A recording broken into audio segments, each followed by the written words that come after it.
Do you want to go on the record and do that? Yes, please. Yes. Okay, we are on the record at 1:01. Okay, so we are just going to begin the general meeting for June 18th for the BMZA. And I'm not sure who I'm turning it over to. To James.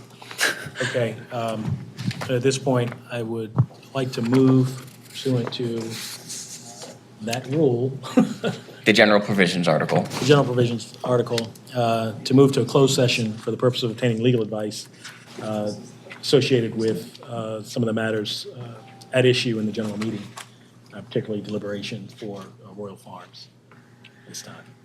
Okay, we're going to need a second and then a vote.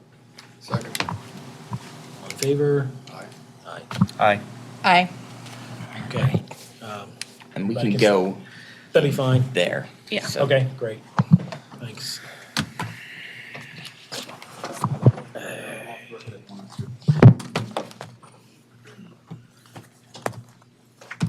We are back on the record at 1:14. Okay, I'd like to move to close, end the closed session and go back. on the Reopen. record in the open session. Can I have a second? I'll second. All in favor? Aye. Aye. All right, so we're back on the record.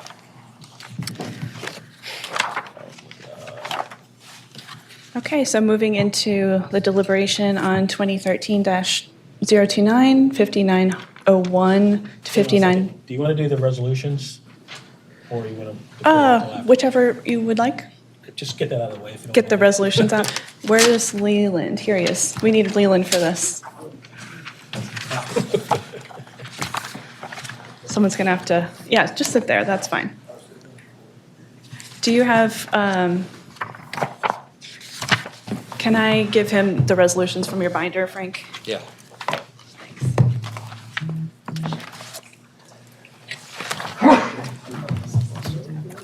For sure.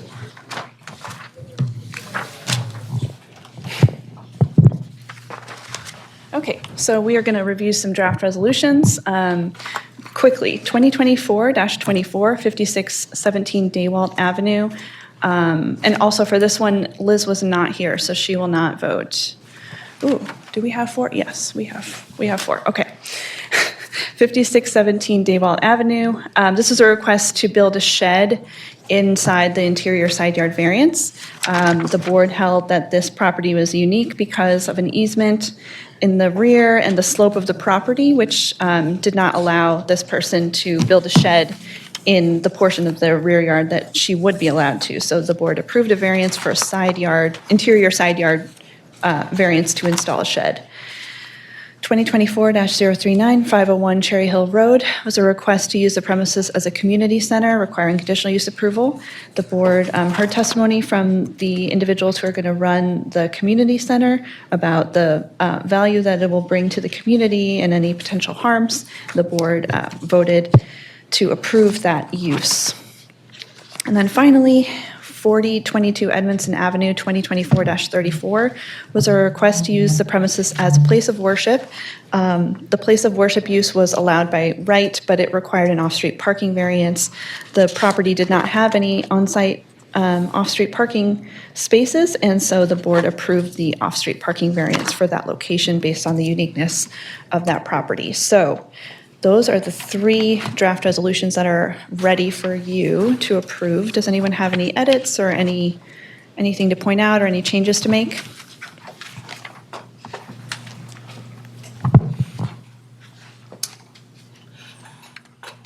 I've reviewed them. I don't have any objections or additions. So I need a vote from Leland, David, I'm a yes. James, I have no and objections and I'm a yes for. Victor. No objection from a yes.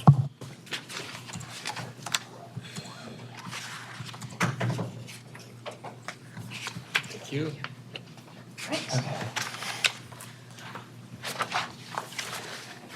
All right, so then moving along to deliberations for 2013-029, 5901 to 5921 Harford Road. Caroline Hecker is the applicant. It's hard to know how to introduce this. So remand, second remand. of a case that we heard in 2 long hearings, and it's time for the board to deliberate based on the conditional use standards for a gas station. No, go on.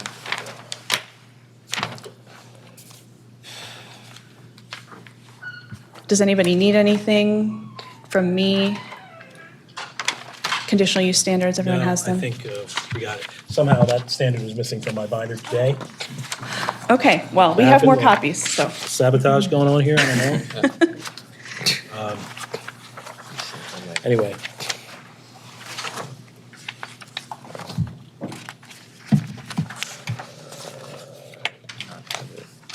Sorry, sorry.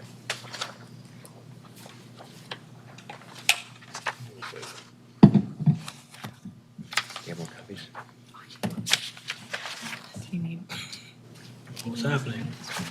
I don't have it. I don't have this You don't have it? I have the standard. Yeah, here we go. I took Frank's, here you go. Okay, sure.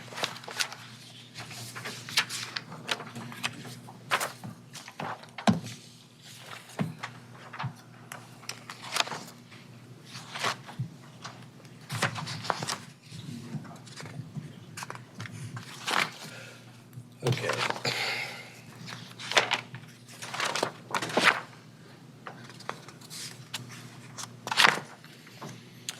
So we're here to deliberate on case number BMZ 2013-029, 5901 through 5921 Harford Road. We've obtained a post-hearing memo from the parties regarding the conditional use for a gas station at the premises location. And after 30 or so remands, we're here to determine that conditional use approval. So we're required to determine whether or not the establishment, location, construction, maintenance, or operation of the conditional use here, the gas station at the location on Harford Road would be detrimental to or endanger the public health, safety, or welfare. You can't hear me? Could you just move the mic a Can little you- closer? Thanks. Can you hear me, sir? Court reporter? Okay. And so part of the deliberation is, there's a lot of testimony, a lot of evidence, up or down, whether or not there are adverse conditions and whether or not they suffice to establish a proper conditional use or not.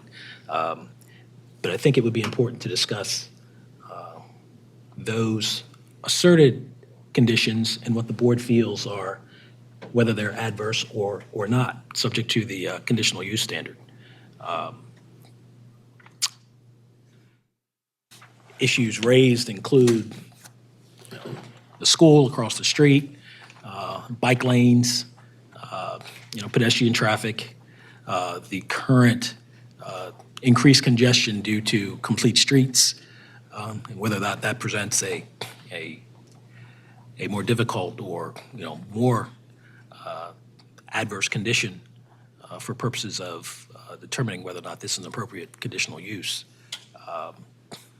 So actually, I'd like to hear from my colleagues about your views on what the evidence stated in that regard. In no particular order, just feel free.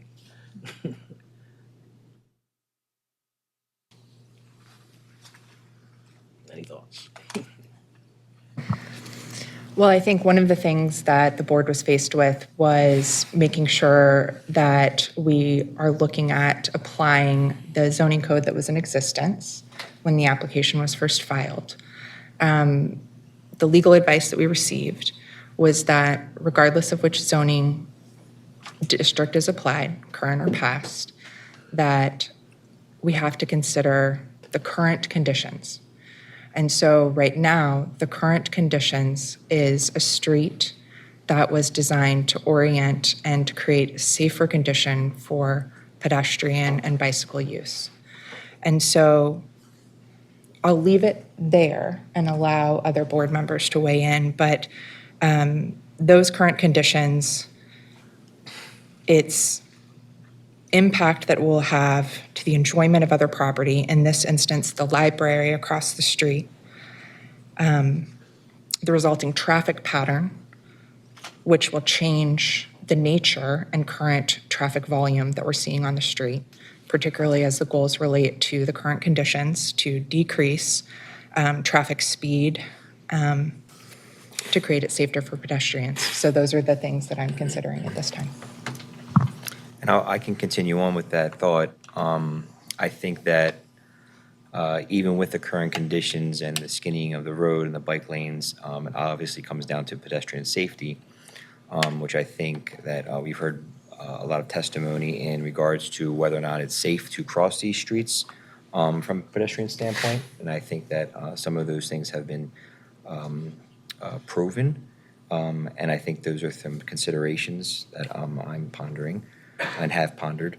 And I think that regardless of the skinning of the streets or the current conditions, ultimately it comes down to the safety of those crossing the street and with the proper systems that are in place there today. I think there's an important conversation point in the deliberation, in my opinion. Yeah, and so with that, I think we actually can talk about that in terms of what the evidence suggested. On the one hand, the evidence from, obviously primarily proffered or presented by the appellants is that, okay, we do have a 5-street intersection. It's fairly unique. Not a lot like that, although there is one other that was pointed out in the evidence, which was also near a school, that the proposed adjustments to the signals, the crosswalks, the placement of them, are designed to make, traversing those streets a safer experience.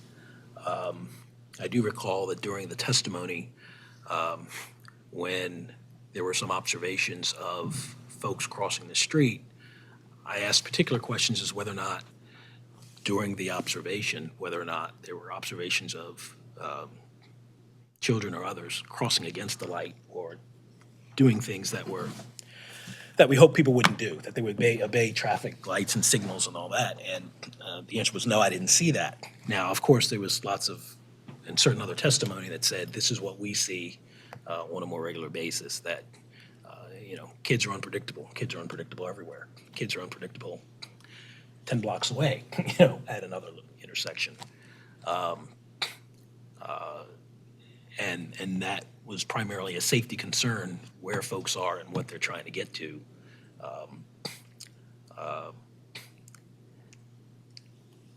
And I don't know that the evidence is evenly split on that or where it is, but I would be interested in knowing how you feel about where the evidence was on the safety of crossing the streets. To me, that's critical.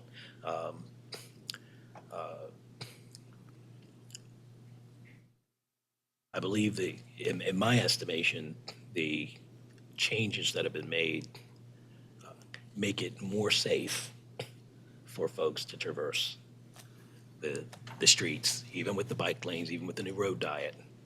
And the question is, are they made safe enough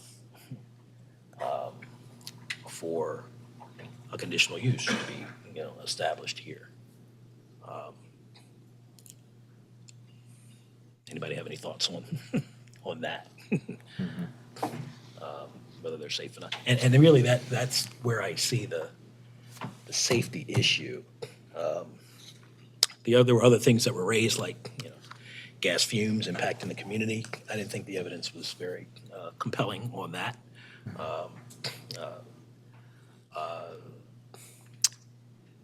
The fact that, which I guess weighs into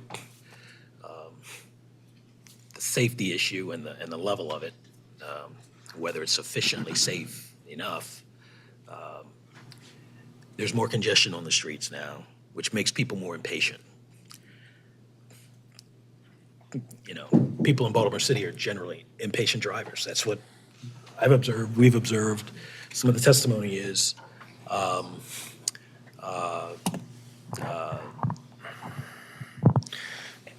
and I think they become more impatient as a result of the road diet itself.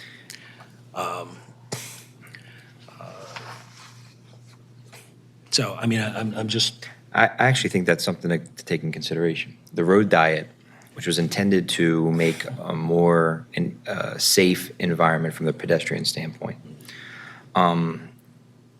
In conjunction with the testimony and the signaling verification that it works properly, we now have a one-lane system that was a two-lane system, which you would think, actually, the road diet would make it even safer for a pedestrian or a person to cross the street, knowing that there are less vehicular lanes with the road diet.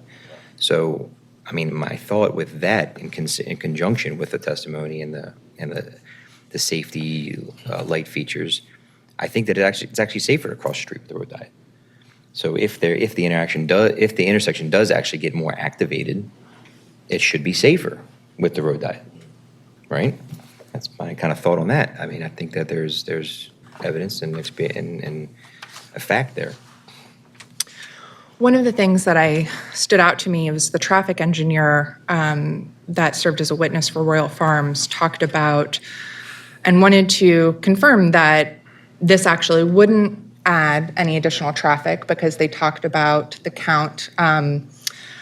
One of an engineering standard or qualification talks about level of service. And so the engineer testified that it would remain a level A, which seems positive.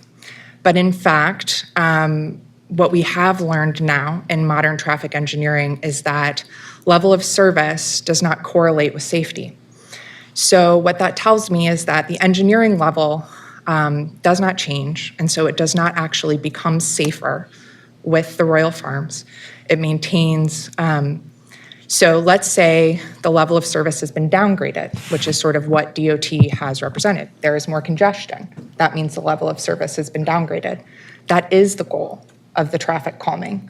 And so if we're saying that Royal Farms engineers found that there would be a maintenance of a certain level of service that's in conflict with the goals of complete streets and the traffic calming that went there, I think that's where that's where I see the impact to the general welfare is now made worse than it would be if there wasn't a gas station there. I think the other thing is that a gas station versus another business is designed and intended to increase vehicle traffic.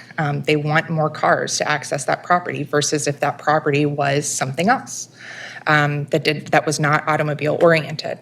And so I think what we have to consider is that, yes, the improvements to the street have improved safety, but under the Schultz standard, we have to look at, is this thing being proposed going to make it less or more safe? And I think the conflict points that will exist make it less safe. And so I think that is sort of where I'm looking at it, because the resulting traffic pattern, which is another thing that we need to consider under conditional use, the resulting traffic pattern is going to be different than what it is today.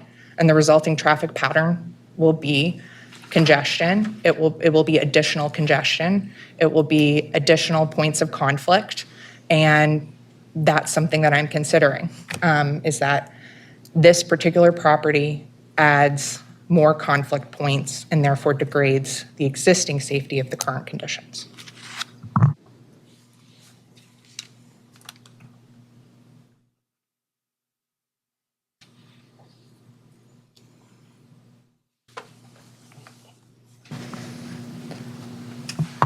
Any thoughts? in Yeah, terms of Doug, degree? I believe, I listened to the evidence. Oh, sorry.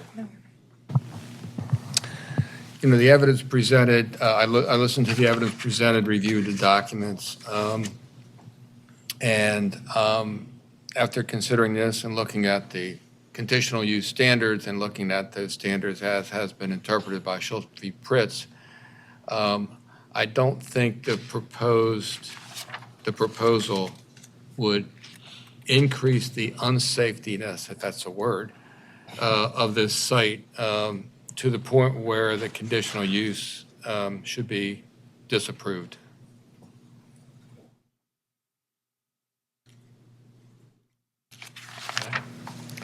One of the things that was discussed at length is that there are other gas stations along this corridor, and there are other gas stations along this corridor where the Complete Streets program has been implemented.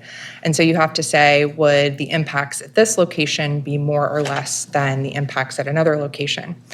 But I want to remind the board that we have not measured the impact of those existing properties under the current conditions. And so while there are gas stations along the corridor, those existed prior to this intervention. And so I really, for me, I think I have to look at the evidence presented for this specific location, and it makes it very difficult to say, yes, but there are other gas stations in similar locations. We have not measured the impact or the negative impact of those relative to the traffic calming that exists. And so I really don't think that you can go apples to apples because the conditions have changed, and there was no evidence presented by Royal Farms that says that the conditions at the existing locations remained as safe or safer. We also have to recognize that there is a transit stop adjacent, so that's not just, we're not just considering foot traffic from the library. And I want to be clear, I am being very cognizant because of the evidence presented. While there is increased foot traffic of families and children traveling to the school is not necessarily a property adjacent to the gas station, but the library is. And so that's where I'm going to focus my attention. So I think for me, it really sticks to current conditions. So we have to look at above and beyond. It is a unique intersection that provides, in my opinion, different situation than a similar intersection that was presented by Royal Farms. I don't agree that they're similar. I see this one as unique. I see the library as an attraction that increases foot traffic, and so therefore it's not a fit. I see the Royal Farms gas station impacting the enjoyment of other property. So that includes just the general goals to create that not only just a more pedestrian-friendly area, but something that's talking about creating a walkable, small business-oriented environment. So that impacts the enjoyment that the neighborhood has made very clear that they'd like to see. And so... Well, I have a question about that.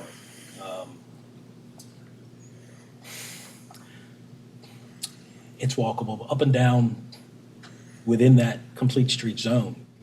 There are multiple gas stations. There's an auto mechanic shop across the street, almost directly.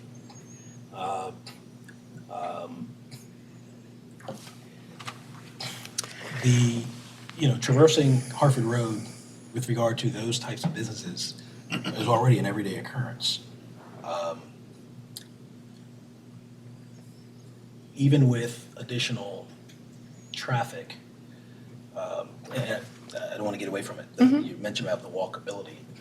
The walkability is impacted because of additional traffic drawn by the gas station. And the conflict zones of where the entrance and exit for the gas station are. And so I think DOT, and I don't want to speak over you, Chair, but DOT made it very clear that this was an area that does have a high impact or incidence of conflict, crashes that involve pedestrians. And I did not hear that testimony.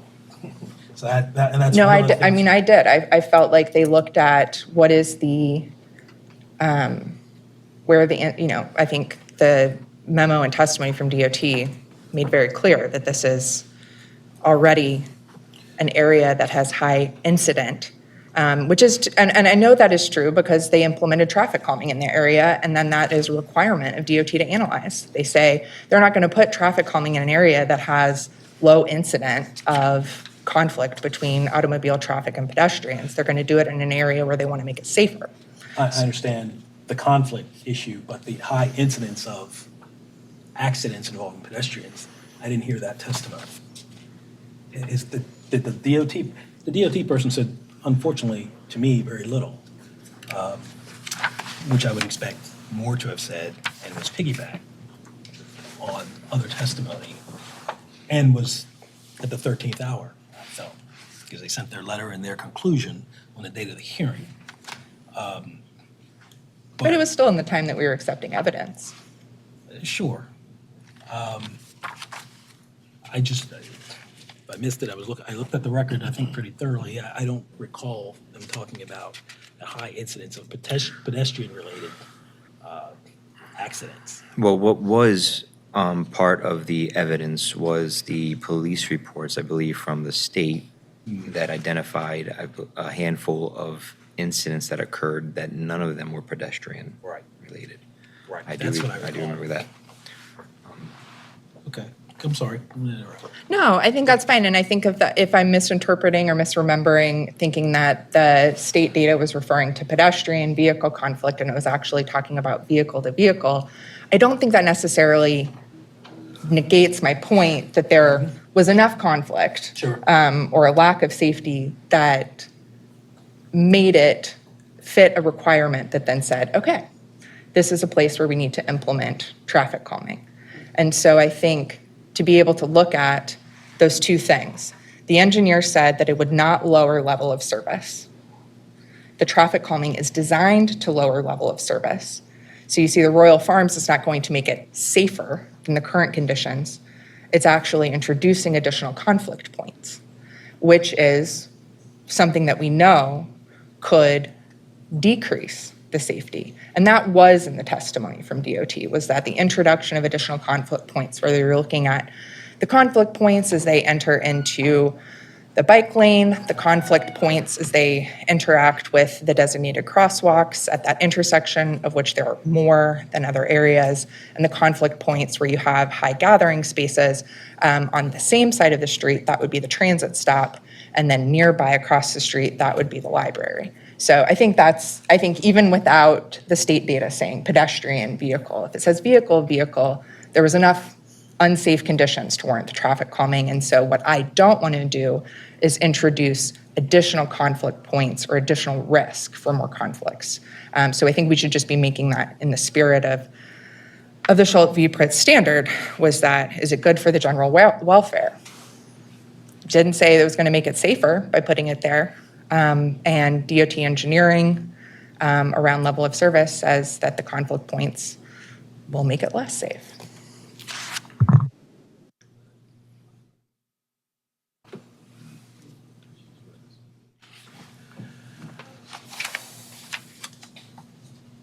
Victor, any thoughts on safety issues?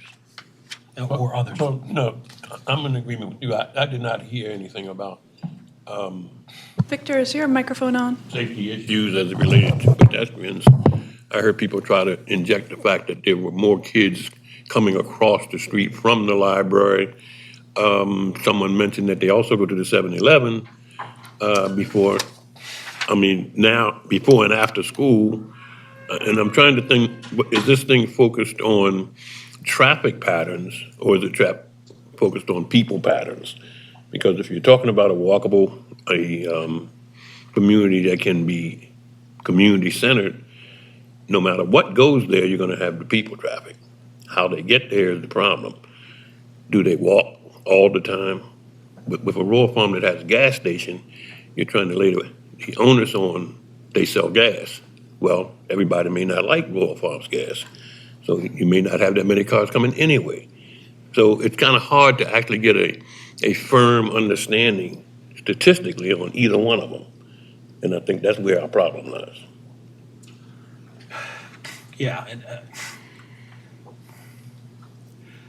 and recognizing that we should not be going afoul of what our charge is Right. and the standard, which has happened in the past, apparently, in connection with this matter, by just looking at, well, what would it be if they just the Royal Farms with no gas station?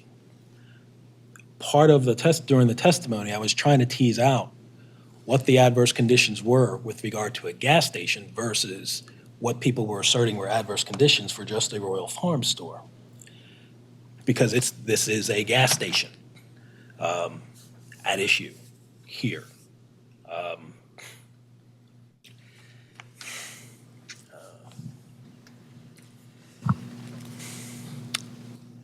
I think I just want to go through Sure. consider the following, Yeah. and then I'll just sort of summarize what I've said. So Nature of proposed site, including its size, shape, and the proposed size, shape, and arrangement of structures. I don't necessarily saw any evidence of fact that we saw there that would impact my feeling on that. Resulting traffic patterns and adequacy of proposed off-street parking and loading. So I think we saw the very large number of proposed off-street parking, but we also saw resulting traffic patterns that don't currently exist. And so, in my, based on the evidence that I saw, the resulting traffic patterns create an adverse effect. Nature of surrounding area and the extent to which the proposed use might impair its present and future development. I think we heard a lot of evidence from the appellants that talked about the goals of the neighborhood, and that the goals of the neighborhood and what they hope to have the future use is they talked about sort of a Main Street feel. And so however you want to interpret that, that's what I saw, and I interpret a Main Street feel as not including a large gas station with a lot of off-street parking, with the business set very far back from the sidewalk. That doesn't feel very Main Street when you have a large parking lot and gas pumps separating the actual business from the street. And I think that's where the difference between the 7-Eleven and the Royal Farms come into play. The proximity of dwellings, churches, schools, public structures. Yeah. You think that the 7-Eleven being a standalone convenience store versus a Royal Farms with gas, that the gas pump component makes it less homey? I think it's the volume. So I think we're looking at the volume of traffic, the amount of parking spaces, the distance from the sidewalk into just sort of the feel, I guess, the walkability feel. And that's, I heard they want a historic Main Street feel, a gas station with a large parking lot up against the sidewalk that you would have to walk through, which means walking through a lot of in and out traffic to get to the actual business. It's different. Proximity of dwellings, they talked about public structure. I think the proximity of the library spoke to me about that. Proximity of transit stop ends up being the public structure. Accessibility of light, air, the premise of the property. I know the appellants wanted to talk about some of the impacts of a gas station, but I agree that the evidence didn't bear that out. And so I think in general, it's the character of the neighborhood is another provision that we have to consider. The current conditions of that neighborhood are different than the conditions were when this development was first proposed. I think we can all agree to that. I don't agree to that. Because the current character of the neighborhood still includes those other gas stations. It still includes a garage and auto shop immediately across the street. A Jiffy Lube a little further down the street before you get up the hill to the actual intersection.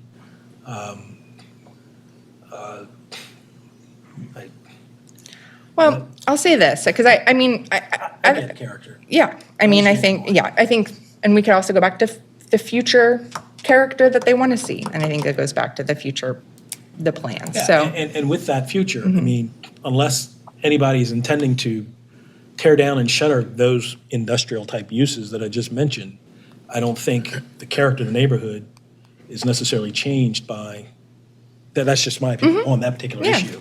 I don't think the Royal Farms changes the character of, or the walkability, because people have been walking up and down the street forever with those uses in place. Anyway, that's all I'll say on that. Anyway, I just wanted to make it very clear that of the standards that I'm following that are informing my decision. Are you done? Or are you still? I am finished. Thank you. Any additional thoughts, Dave, on those issues? No, I don't have any additional thoughts. I'm good. Yeah, nothing for me. I mean, if you're ready for a vote, I think.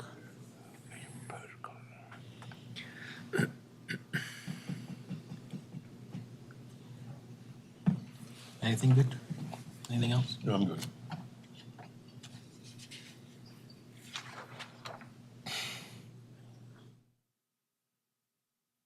Okay, we'll just take a vote.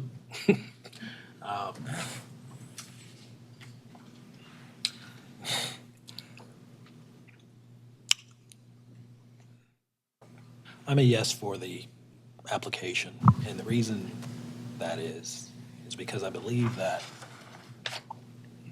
the project, given the evidence of mitigation efforts, the current existence, in light of the current use and condition, I think are sufficient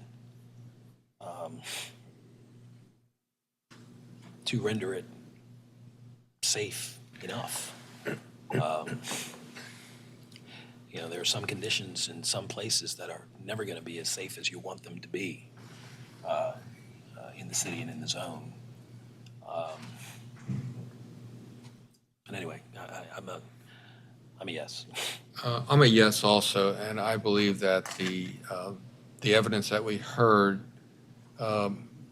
doesn't provide a basis to rebut the presumption that you get under the conditional use as interpreted by Schultz v. Pritz.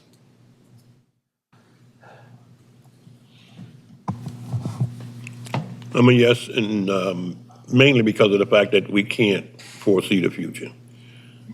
And I think that what's going on is we're trying to design something for now, and this is a 10-year-old case. It's been to the court twice. It's been sent back to us to refine better, and the Schultz application is the right application from the court to make it be concerned with whether or not a conditional use could be applied under the standards we've been asked to review, and I think it is, so I agree, yes. I'm also a yes. I believe that through the testimony, I think it's important to understand the importance, and in my opinion, the importance of the pedestrian safety. And I think that with the adequate lights and signals that are provided at the intersection, and knowing everything that's going to happen around it, I feel like it's been proven that this will be a safe intersection. When obviously applying by the law. You cross when you're allowed to cross, and you cross when you're not allowed to cross. You don't cross when you're not allowed to cross. And that's critical. And with these safety features, it is a safe intersection. And that was one of my biggest concerns with this. And for that, I am a yes to this project.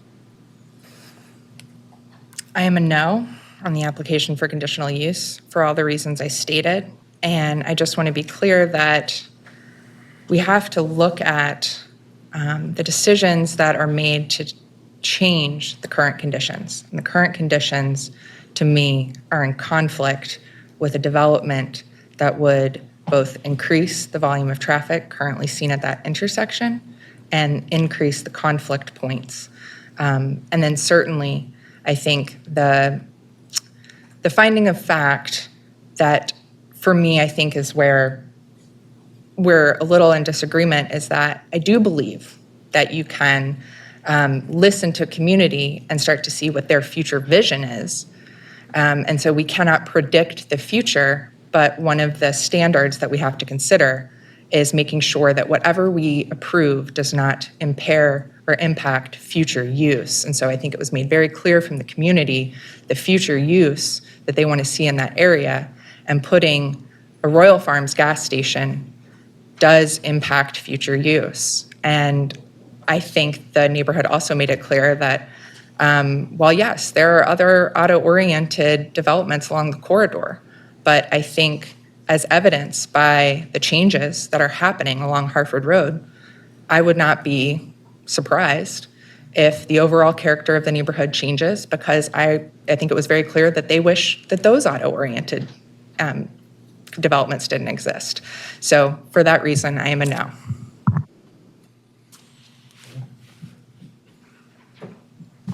All right. Do you think we need to also state on the record with regard to the yeses, the walkthrough, the specific findings? Yes. Let me just do this then. And please, as you come to one that's like that has been had a lot of discussion, please feel free to be a little more specific than just affirming the finding that. Got it. Yeah. Would establishment, location, construction, maintenance, or operation of the conditional use be detrimental to or endanger the public health, safety, or welfare? I'm a no on that for the reasons stated, but also particularly because, as my colleague Dave mentioned, while there's a condition that needs to be addressed, which is certainly traffic safety and pedestrian crossing streets, and while there are more points of conflict that are introduced by virtue of this use, I believe the mitigating factors, including the changes to the traffic pattern, the signal adjustments, I think they mitigate the unsafe nature of what would otherwise be, of where they'd otherwise be. So I think they're made safe for pedestrian use. Would the conditional use be precluded by any other law, including applicable urban renewal plan? I think the answer to that is no, based on the record that we have before us. Would the authorization be contrary to the public interest? Obviously, we have some conflict on that, but I think it would not be contrary to the public interest. Even in light of these safety issues, I fall on the side of it being safe for the purpose of the conditional use in light of all the circumstances. Would the authorization be in harmony with the purpose and intent of this code? I believe in following the code in reaching that conclusion and weighing the factors that we have to weigh under Schultz v. Pritz.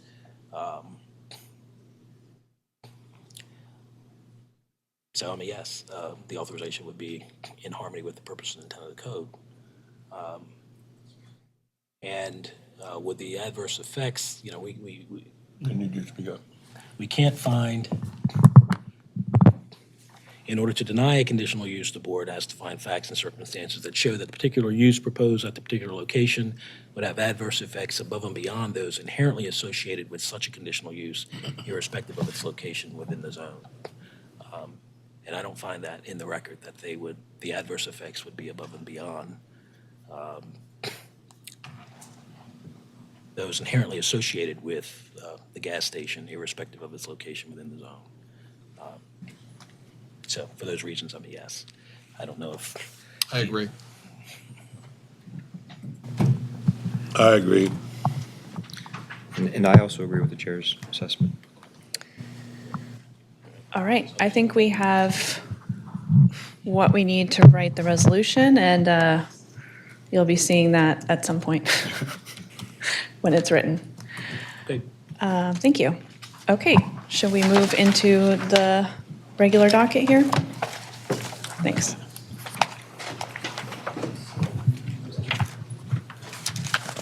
Yeah, if we can swap out Frank and Leland.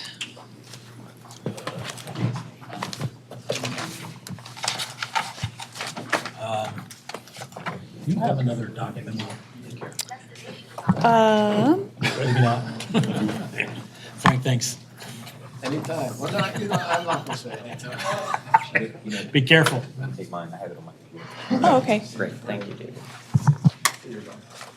I have nothing. I don't know what's going on. I usually bring, unless it's in a tab. I don't see it anywhere. Never mind, I don't have mine. Yeah, it's not in the tab.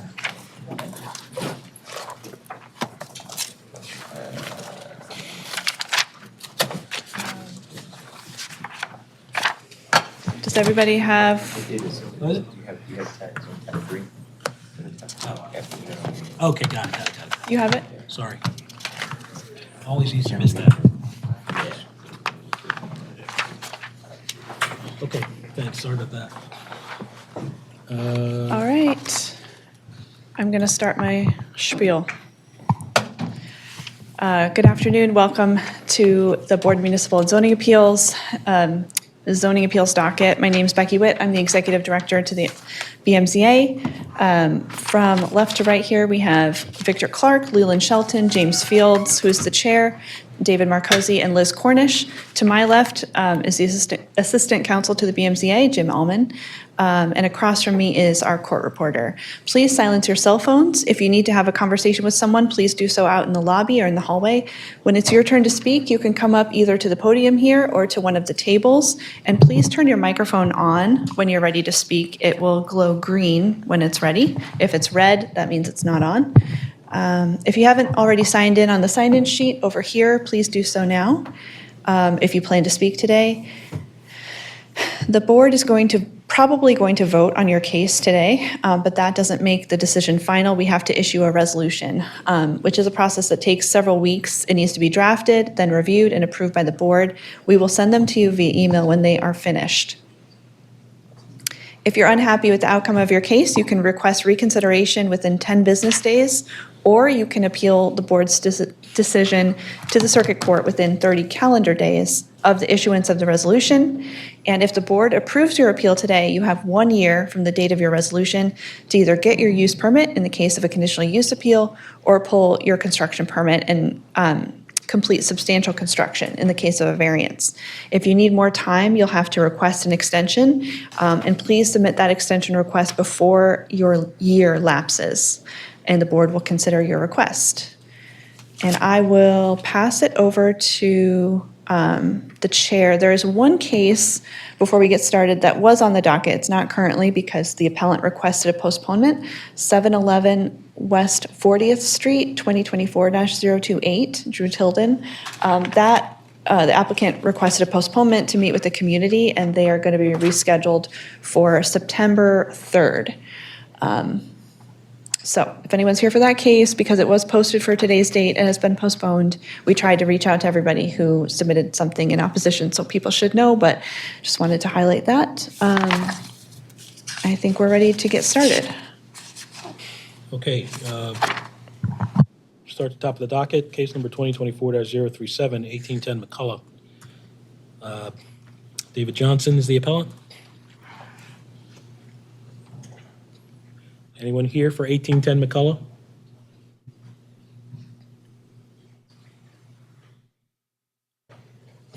Going once, going twice.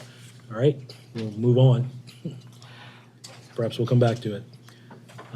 Case number 2024-072, 1209 Myrtle Avenue.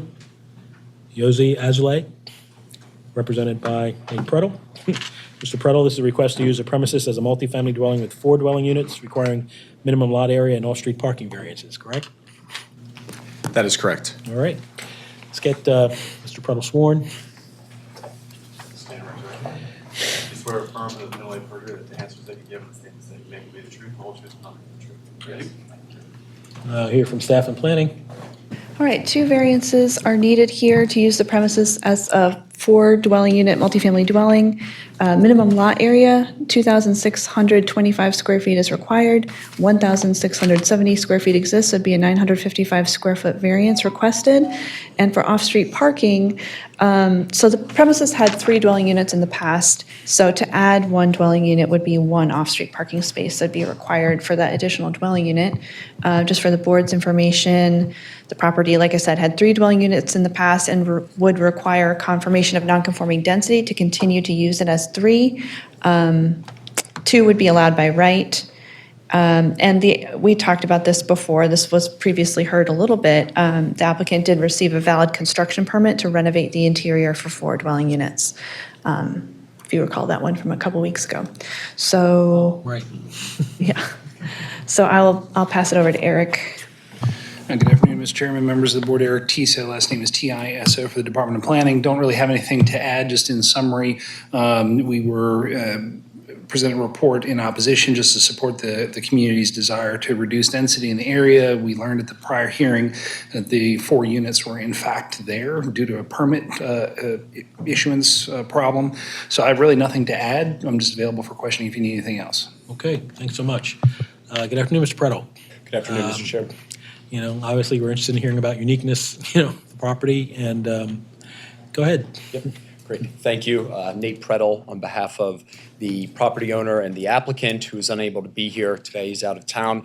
And I'm not going to repeat everything. I think it was quite lengthy hearing with a fair amount of testimony provided and questions answered. Just going to briefly summarize the situation before getting into some of the approval standards. Mr. Azzulli, Yossi Azzulli, is the property owner, purchased this in, I believe, late 2021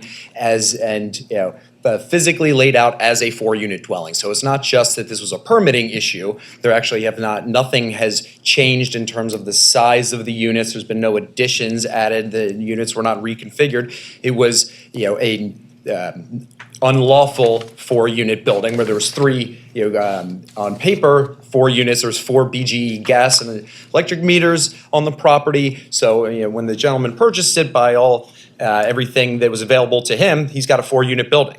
Yeah, I think that further goes along when he pulls not just one building permit, but a whole set of, MEP permits, all listing 4 units. And just looking at them earlier today, says replace, 4, HVAC systems, so there was nothing being hidden in that. But look, that's all well and good. We heard that 2 weeks ago. I think the key here is, what allows the zoning board to approve this variance. And, I was present 2 weeks ago, and, luckily I was able to sort of identify some things straight away that, sets this building apart from the rest of the buildings, not only on this block of Myrtle Avenue, but throughout the neighborhood.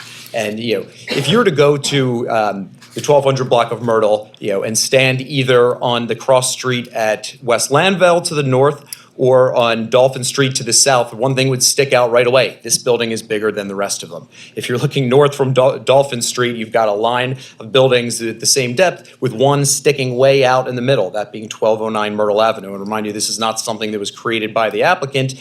This was the conditions, for as long as, it's anyone's guess how long it had been laid out there. Clearly, enough had been done for BGE to, give him the 4 meters. But same if you stand on the Landvale Street and you look south, the Google Street View from Landvale, was taken in the summer, so there may be some trees in the way, but both of them. This building sticks way further out. What does that mean?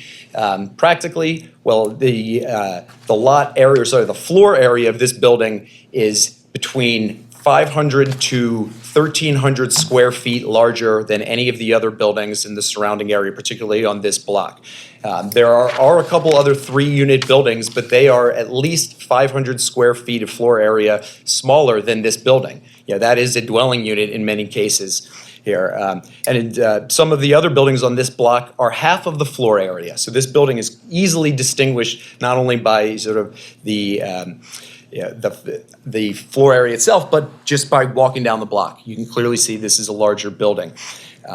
Not to mention, so we've got an applicant who came in, with a building that is, easily distinguishable from the others. He pulled a series of permits in good faith. The applicant has done everything by the book in this case. Again, did not increase the size of the units when he purchased it, did not add any additions to fit these units. And so we've got a unique property, per my testimony, and what the hardship here would be, he would basically have to wall up one of the units, a unit that was there when he purchased the property.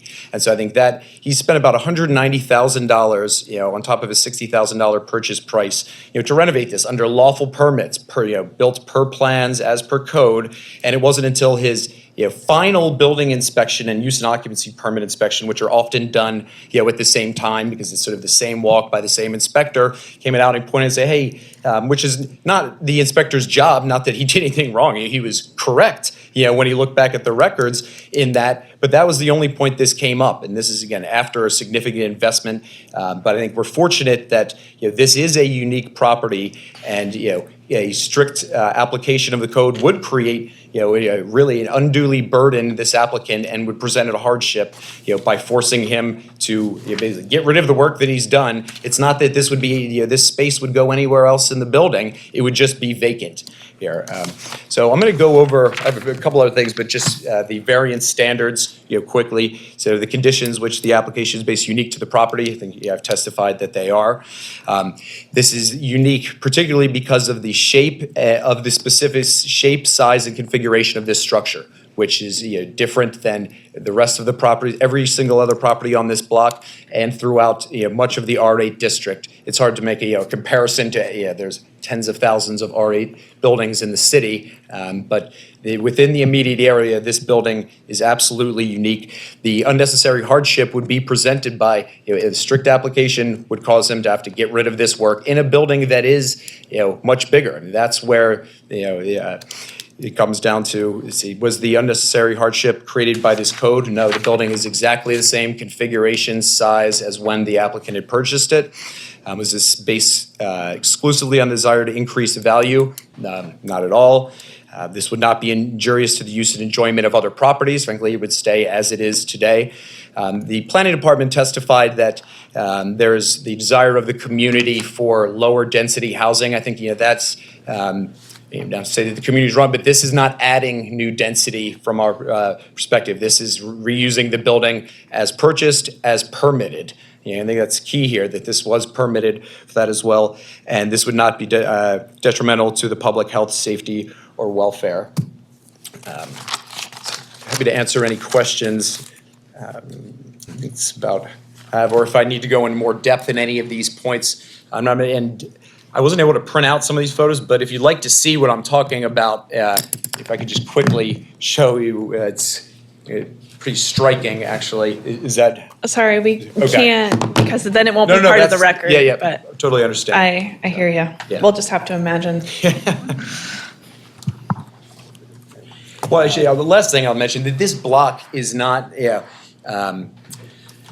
like every other block in the fact that they've had significant demolition. There's plenty of blocks throughout Baltimore that have demolition, but it just adds, sort of another aspect to it. That's not what makes it unique in itself, but it definitely supports that. The north side of the block, there's about 4 or 5 homes that have been demolished. The corner property on this, at the intersection of Dolphin Street has been demolished, and here we sit today. Is this property vacant? It currently? is sitting, waiting for an occupancy permit, waiting for that inspection, and. Yeah, I guess what I meant was, has it had a period of vacancy before this renovation occurred? Do you know? I do not know.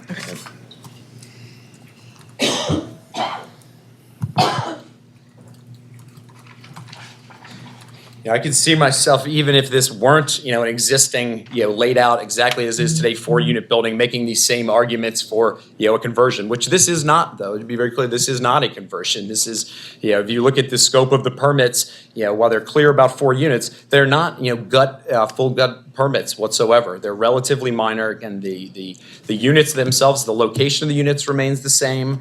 The size of the units remains the same, and the primary, sort of differentiating factor of this is the building is much larger than the rest of them. Hence, this one additional unit. There's 2 other 3-unit buildings on this, but they have, again, 500 to 700 square feet less in floor area than this building, and this is not a condition that the applicant, created himself. This is when he bought it. So the as-built condition of the property would not allow an off-street parking space. That's correct. The alley behind it, I believe it's actually a named street, is not accessible for vehicular traffic.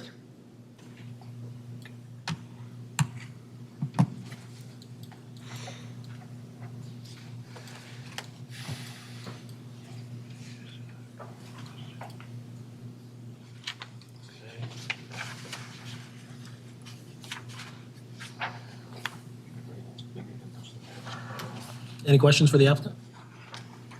All right. Thank you, Mr. Prettle. Thank you. So with the variance standard here, we're looking at 2 requested variances, minimum lot area and off-street parking. Are the conditions on which the application is based unique to the property for which the variance is sought and not generally applicable to other property within the same zoning classification? A visual inspection, certainly aerial view, walking around would confirm that the building is larger than other buildings in the area, certainly the block, immediate vicinity, multiple other buildings that are there. that I can see, it's a bigger building. The size, shape, but certainly the size is one of the bases for which we can find uniqueness in connection with a variance application.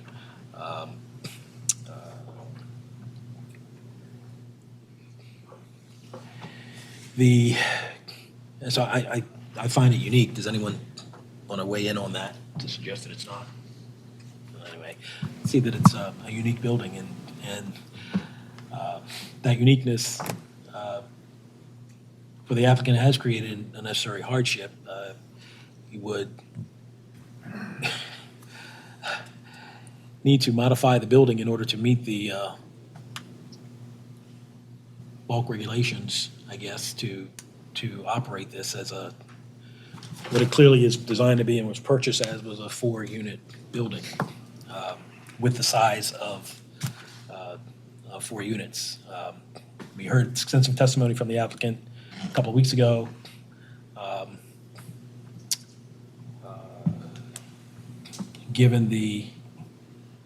In addition to what's already been stated, but given the expense that he's gone to make this a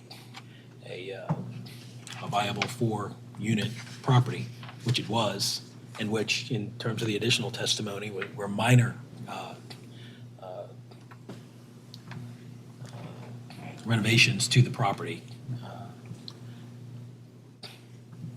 The unnecessary hardship was not the fault of the applicant. It wasn't caused by anything he did or didn't do. Frankly, he did substantially all that he was supposed to do and built it pursuant to issued permits. So I believe the unnecessary hardship is caused by the code as opposed to the intentional action or inaction of the applicant. The purpose of the variance, based on the testimony before us, was not exclusively based on a desire to increase the value or income potential of the property. It's to realize what was actually intended, which was a 4-unit building by the applicant. Will the variance be injurious to the use and enjoyment of other property in the immediate vicinity or substantially diminish and impair property values in the neighborhood? I don't think there's any evidence of that in the record.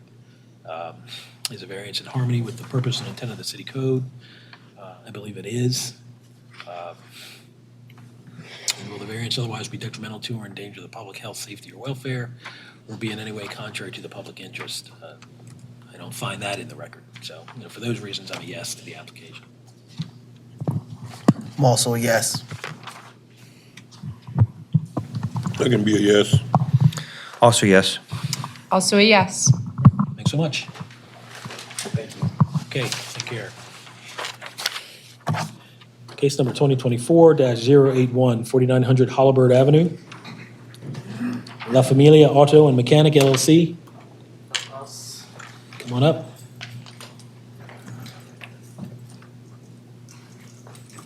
This is a request to use the premises as a motor vehicle service and repair, major and minor, requiring conditional use approval. Is that correct? Correct. All right. Let's get the party sworn. Stand and raise your right hands. Do you swear or affirm under the penalty of perjury that the answers you give that you make the truth, whole truth, and nothing but the truth? I do. Thank you. Sir, you've spoken. Can you give me your name and spell it? Pedro, Pedro. Last name Charrria.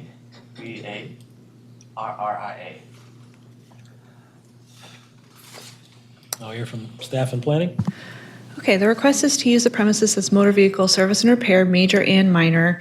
This requires conditional use approval. The property is zoned I2, so it's in an industrial zone. The board should note that the application also asks for these additional uses that are on the top of page 4, tire sales, motor vehicle sales, and motor vehicle rentals. Vehicle sales and rentals are not uses that are allowable in I2. However, and Mr. Tiso can maybe speak a little more to this, under certain circumstances, the board can approve an otherwise unapprovable use as an accessory use if it's closely related to an approvable use. And there's case law to back this up. Maybe Jim can explain how closely related it needs to be, and so can Eric, actually. but can you explain that case? Oh, absolutely. I don't usually let him talk. I know, he's so I'm excited. very excited. It's okay to be giddy. It's all right. Yeah, so there's a case that comes out of Carroll County. I don't want to get too academic, but the basics of it were there was a like a milk delivery business in Carroll County, and this was before the zoning code. And as part of their business, they would also fix their trucks that were doing the deliveries. Carroll County then passes the zoning code, which in that district says, yeah, you can have the milk delivery, but auto repairs you can't have. So someone said, hey, this is a zoning violation. They're repairing all their automobiles. Like, what's the deal? And it went all the way up through the courts. And the courts said, well, while you're right, it's auto repairs. That auto repair is accessory to the milk delivery business. And it's accessory to the fact that it's not 100% of the use of the property. It's maybe 50% of the use of the property. So it doesn't, that accessory use doesn't overtake the primary legal use. So I'll just leave it there. And then if you have any questions, I'm sure you'll hear me. Got it. Thank you.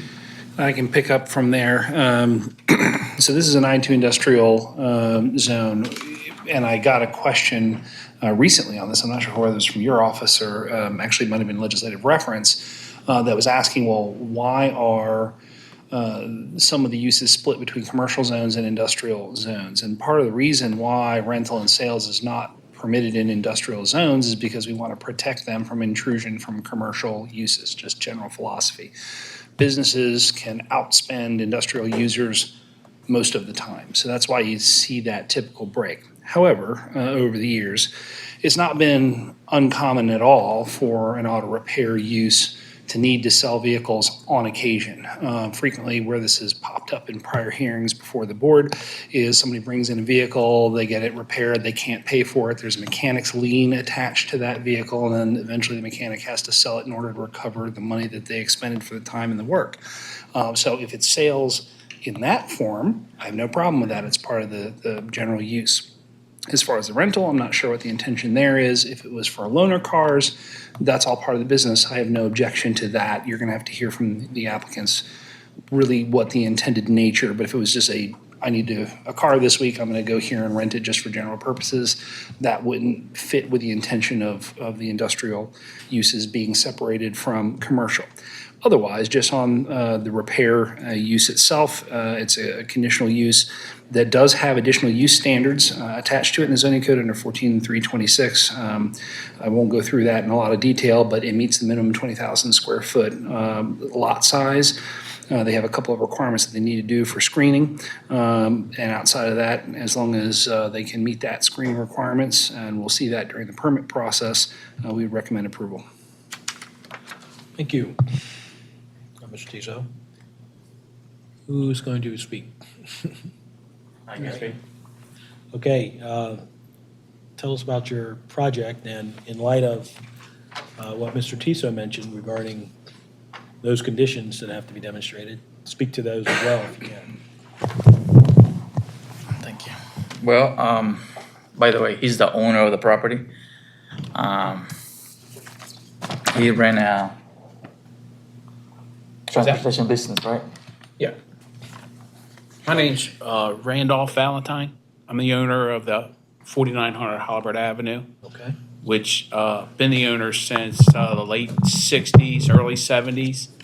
Built that auto repair building down there at the time to operate a family business out of. It was a trucking business and a auto leasing and repair business back at the time. We've been operating out of there for the last 50-some years. 5 years ago, we decided to close the business down and the property come up available that I rented it out, and I rented it to Family Auto. It's an industrial area. It's been an industrial area over the past 50 years. And the changes in the area as far as leasing, auto sales, Carvana just opened up a car sales shop right across the street, on the opposite side of the street, in a container facility that used to be a container. We're close to the Port of Baltimore, And there are also Peterbilt truck sales in the area. GAF, a shingle manufacturing facility. In the past years, Lever Brothers used to be there. Also General Motors, Western Electric, American Standard. And as the years pass by, of course, some of the manufacturing facilities has closed, but now they've built huge warehousing, like for Amazon operates out of there now. And this piece of property is kind of unique because it sits back on, it's built on a triangle. And the major traffic area is Ponkeberg Pass, which is out on one side of the triangle. On the back side of the triangle is Ponca Street, where the end of Halliburton Avenue comes, where it's like back in a cul-de-sac where there's very little traffic. So I don't, in the last past 50 years, we've been operating, it's the same type of business as such. And I don't see any reason why. It came to a surprise to me when Pedro called me and told me that he had some kind of variance that he couldn't put his auto permit over onto this property because I didn't know that there was any changes on any kind of zoning in that area. So that's why we're here today. I'm just here to, state the whole theory of why he can't be permitted to have his licensing transferred over to this property. Well, one, because we can only do within the zone what the zone allows. Right. Which is, and we can't change that here. So I guess the question then becomes, what is your intent what business are you intending to operate? Well, sorry. Go ahead. My business is auto mechanic, major. Yes. I do engine rebuilds as well. I do leasing vehicles sometimes on a base-to-base, like say, they can't have their car, or the car's gonna take another week, 2 weeks to finish. I can really use as a loaner cars, but not a loaner because basically I try to get profit out of it as well. Meaning like have like 2 or 3 cars over there in the spot that if someone needs a vehicle, I can get profit out of it. That's my thing. So what is the period of time that your business allows these vehicles to be rented? There was a case that I went up to a month. Sometime when there is an engine that it comes and that we buy it, we install it, the engine is no good. And believe me, it sucks when that happens, but it does happen sometimes. And then you have to replace it, take the engine apart. Even worse, when they bring their own vehicles as well, which is none of their fault. We have to just wait and get the engine out. And it had happened twice, 2 or 3 times that every time we put an engine on it, it's no good. So a lot of customers, they decide to bring their own vehicles, their own parts, like engine, transmissions, and they just go out the block and they just come back and it's not even doing anything. Do you provide the engines that aren't I working? do, but there are some customers that tough times, I believe. I'm not sure what to say. Well, I guess the question becomes, this loan or leasing situation, despite the fact that you're seeking to get some profit out of it, is it solely done for the purpose of enabling someone to have transportation while their car is under repair? Same thing, yes. Have you ever rented a vehicle, or does your business model allow rental of vehicles simply directly to an individual whose own vehicle is not under repair? Rare cases, rare. I really Well, don't none would be the like better to- answer. So that suggests to me that there might be additional rare occasions where you operate the leasing part Nah, of that business. There was one time that I lent it to a friend of mine. And Mr. Chair, we can make a condition, if this was approved, that any leasing of the vehicles would have to be to customers only.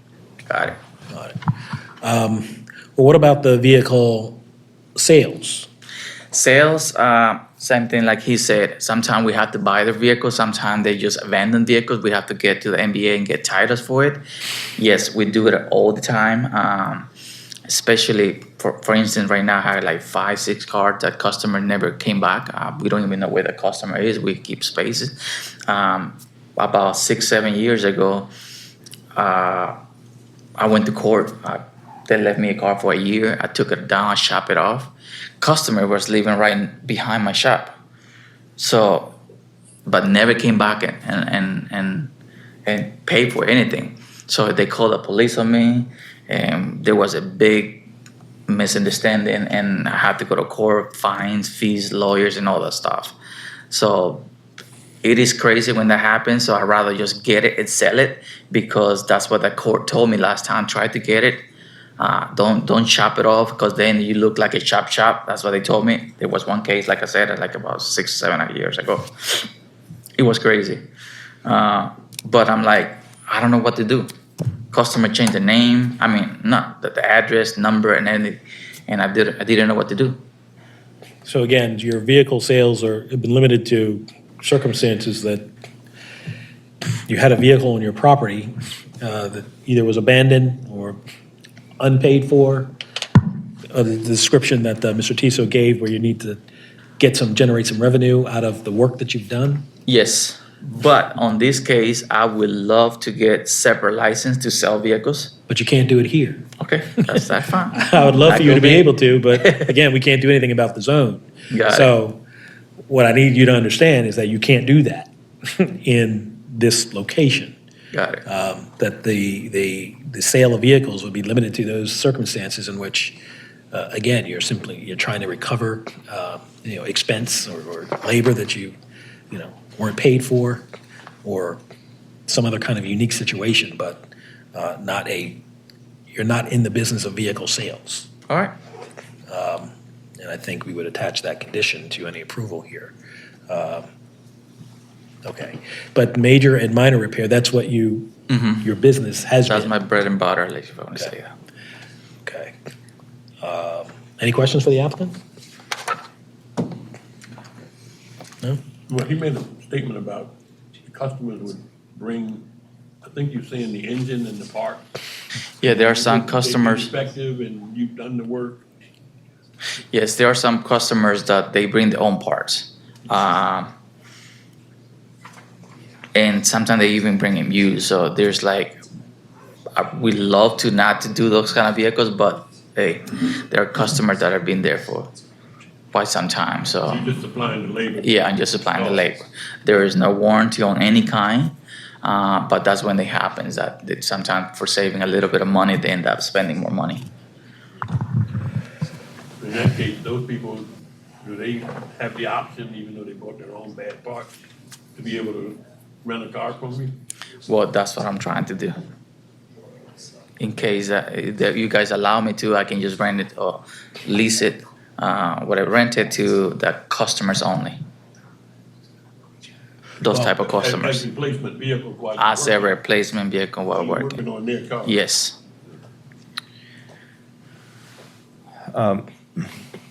Sorry, Vic, were you with the question? Ms. Witt, is there an issue with the tire sales in this zone? I see some notes in it. Off the top of my head, are tire sales just considered, I'm asking, is it just considered to be retail sales? Is tire sales? I'm looking at the definition right now. I was trying to find the word tire in the zoning code and it does not appear, so.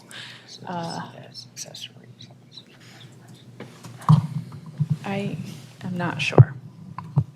I mean, I think that might be something I just want to clarify. Yeah.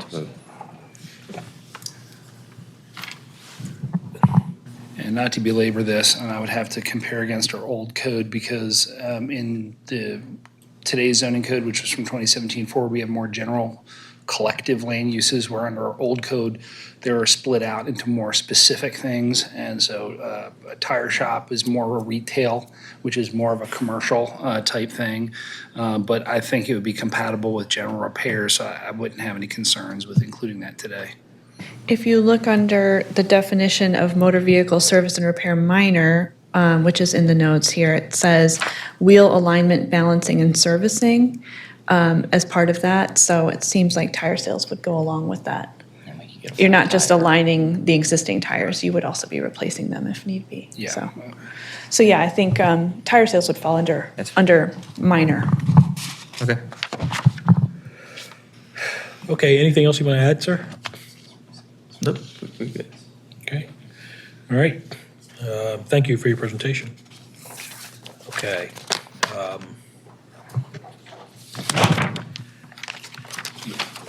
Yes, sir. Okay, sure. We're going to go off the record for 5-10 minutes. We're off record 2:32. Thank you. We'll just pick it up. It's, timing is everything and nothing.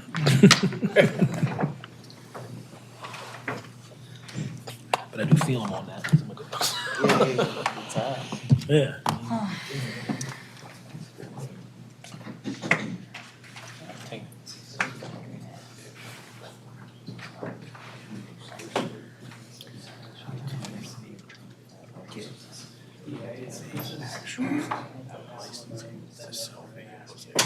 I know it. Yeah. Right across the street doing the same thing. Yeah, but I'm gonna do it later. I got you.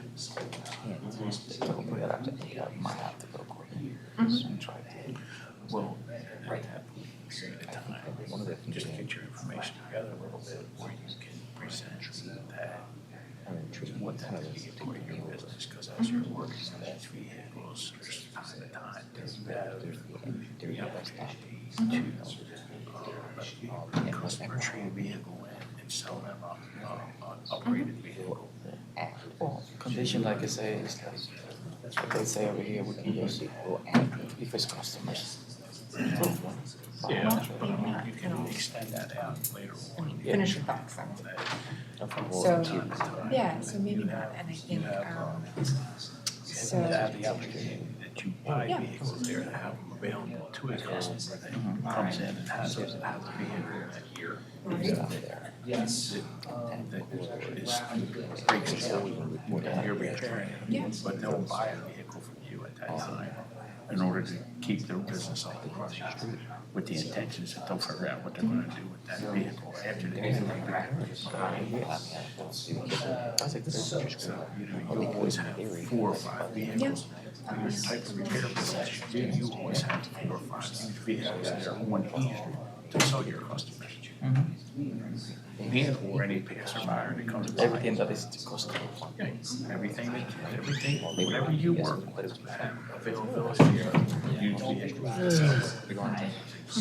In case a customer gets in, that you can call. I would break my neck to you. They had to tell me don't order your business. Same thing happened in Highways, that's how I got it. You have the whole thing on. Not only integrate that sales, so that your customers have availability. They got to continue doing their business. That bad? Yes, they use it. And you know what? It wasn't that, it's the way you set the roads up, to do the road work. Not only that, All of pass it. it by word of mouth. In this time of the day, down to one like that. I mean, So it there's was sort of miles, two 10 things. miles back One up. thing, so let's just say this. But there's some plans that, that's why nothing happened. That's why So nothing happened. what doesn't exist right now is the in-house. I've got all the way over to the. So that's the change in condition, is like, you're gonna have these, what's called, constant zones, where you're gonna have, and the way the street is. No, right now, I think it's gonna be halfway. Same The thing. street is. For the trucks. They can't go through, they can't go across the It bridge. wasn't necessarily there before. I used to lease cars. Yearly, 3 year. I used to go by there, lawyers, doctors, and all that. And then that was a service, I used that as a service. Well, maybe and maybe not, and so I'll say this, How many it tires depends they on take. where the Yeah, 'cause you can serve entry and exit is, At so. least a service vehicle, and then use the It has to do with vehicle. mindset The old vehicle. as well. So, yeah, so I think, like, you know, It's like burnt out the head. Where, yeah, so I see grass. You want to do it there out of that facility.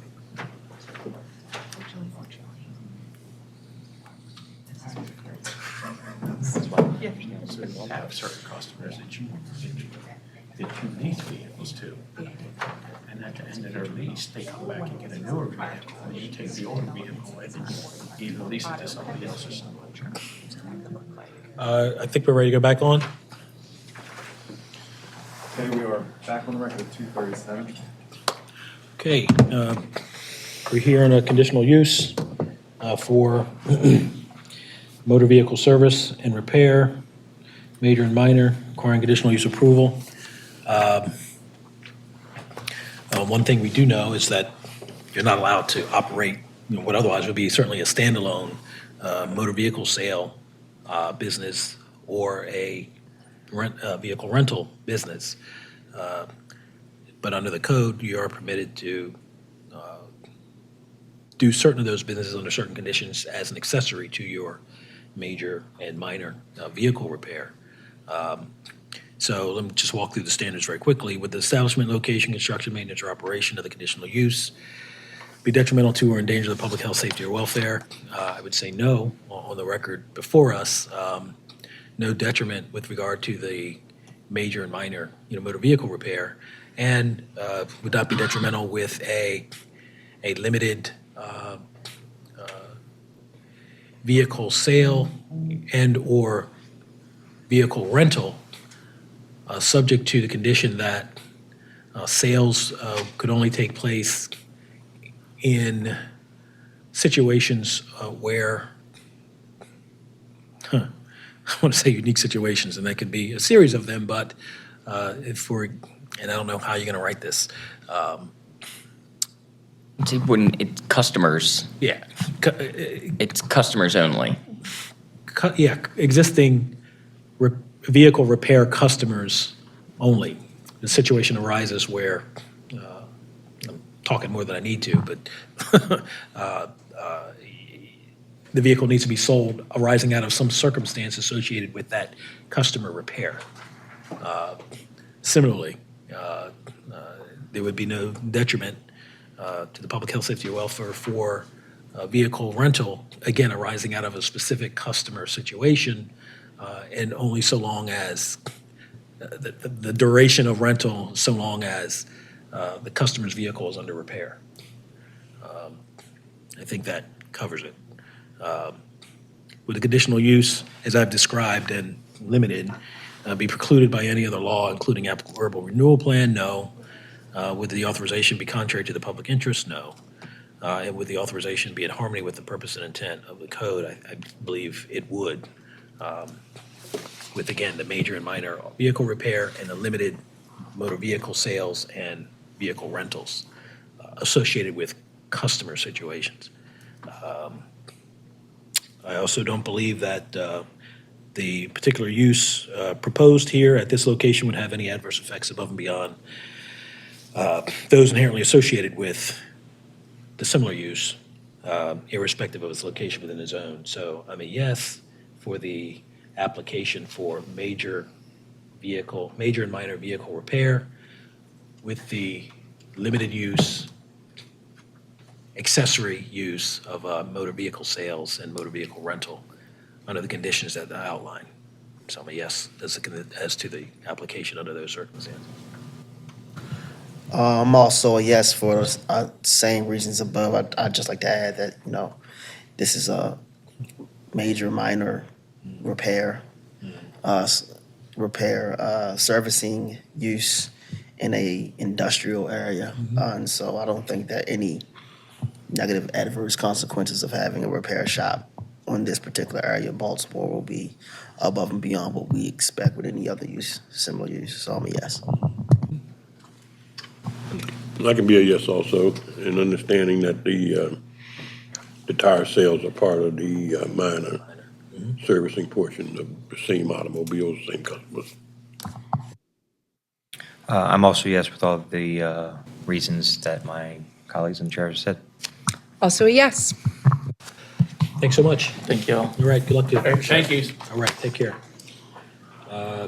Case number 2024-086, 600 Rapola Street, High Grounds Coffee and Tea LLC. It's the applicant. And this is a request to use the first floor as retail goods establishment requiring conditional use approval. Is that correct? Yes, sir. All right, good afternoon, sir. Good afternoon. Let's get the witness sworn. Please stand, raise your right hand. Do you swear or affirm under penalty of perjury that the affidavit you give and the statements that you make will be the truth, the whole truth, and nothing but the truth? I do. Thank you. Can you state and spell your full name for the record? Name is Joshua Pulley, Joshua Pulley. We'll hear from staff and planning. The request is to use the first floor as retail goods establishment, requiring conditional use approval. It's zoned R7. Retail goods is allowable as neighborhood commercial in R7. It does have prior zoning approval for non-residential uses, and the applicant seeks to reopen it as a convenience store. Greektown Neighborhood Association sent a letter of support. For planning's report, when I first reviewed this, it was captioned as retail sales establishment and then parenthetically grocery deli. That may not be necessarily exactly what he's looking for, but just for the sake of being complete. If that were the case, I see two paths potentially available for approval because it was previously authorized for use as a grocery store and deli, which is a non-conforming use in this R7 residential district. So either if the board or the applicant could demonstrate that it's never been discontinued for 12 months or greater, then the board could approve that continuation of that lawful existing non-conforming use. In the alternative, if that's not the nature of the use that he's looking for, because we have well-documented existence of a non-conforming use, that makes him eligible for a neighborhood commercial establishment, among which is a retail goods establishment. So you get two paths, depending on what you find in the record, to get between here and there. And in any case, we understand that the community is in favor and is anticipating the use, but we have no objection. Thank you, Mr. Tiso. So, sir, tell us about what it is you want to do with your business here. All right, good afternoon, everyone. So my wife and I, we actually own a coffee shop in the Hollandtown area. It goes by High Grounds Cafe. That cafe also secondary operates as a roastery where we roast coffee and we wholesale to different businesses like Wegmans, and we do cold brew process for a lot of commercial buildings. With this property in Greektown, we want to kind of lean more into that, wholesale our coffee there, but also operate as a convenience store for the Greektown community. My family and myself, we live in that community, and my son goes to the school just directly up the street from the from 600 Rapola. So we just think it would be. Also, I grew up in this neighborhood. So I'm already familiar with the property being a convenience store. So I just kind of want to just tap back into that, what the community already knows the establishment as, and also leverage that to have a way to sell more wholesale coffee.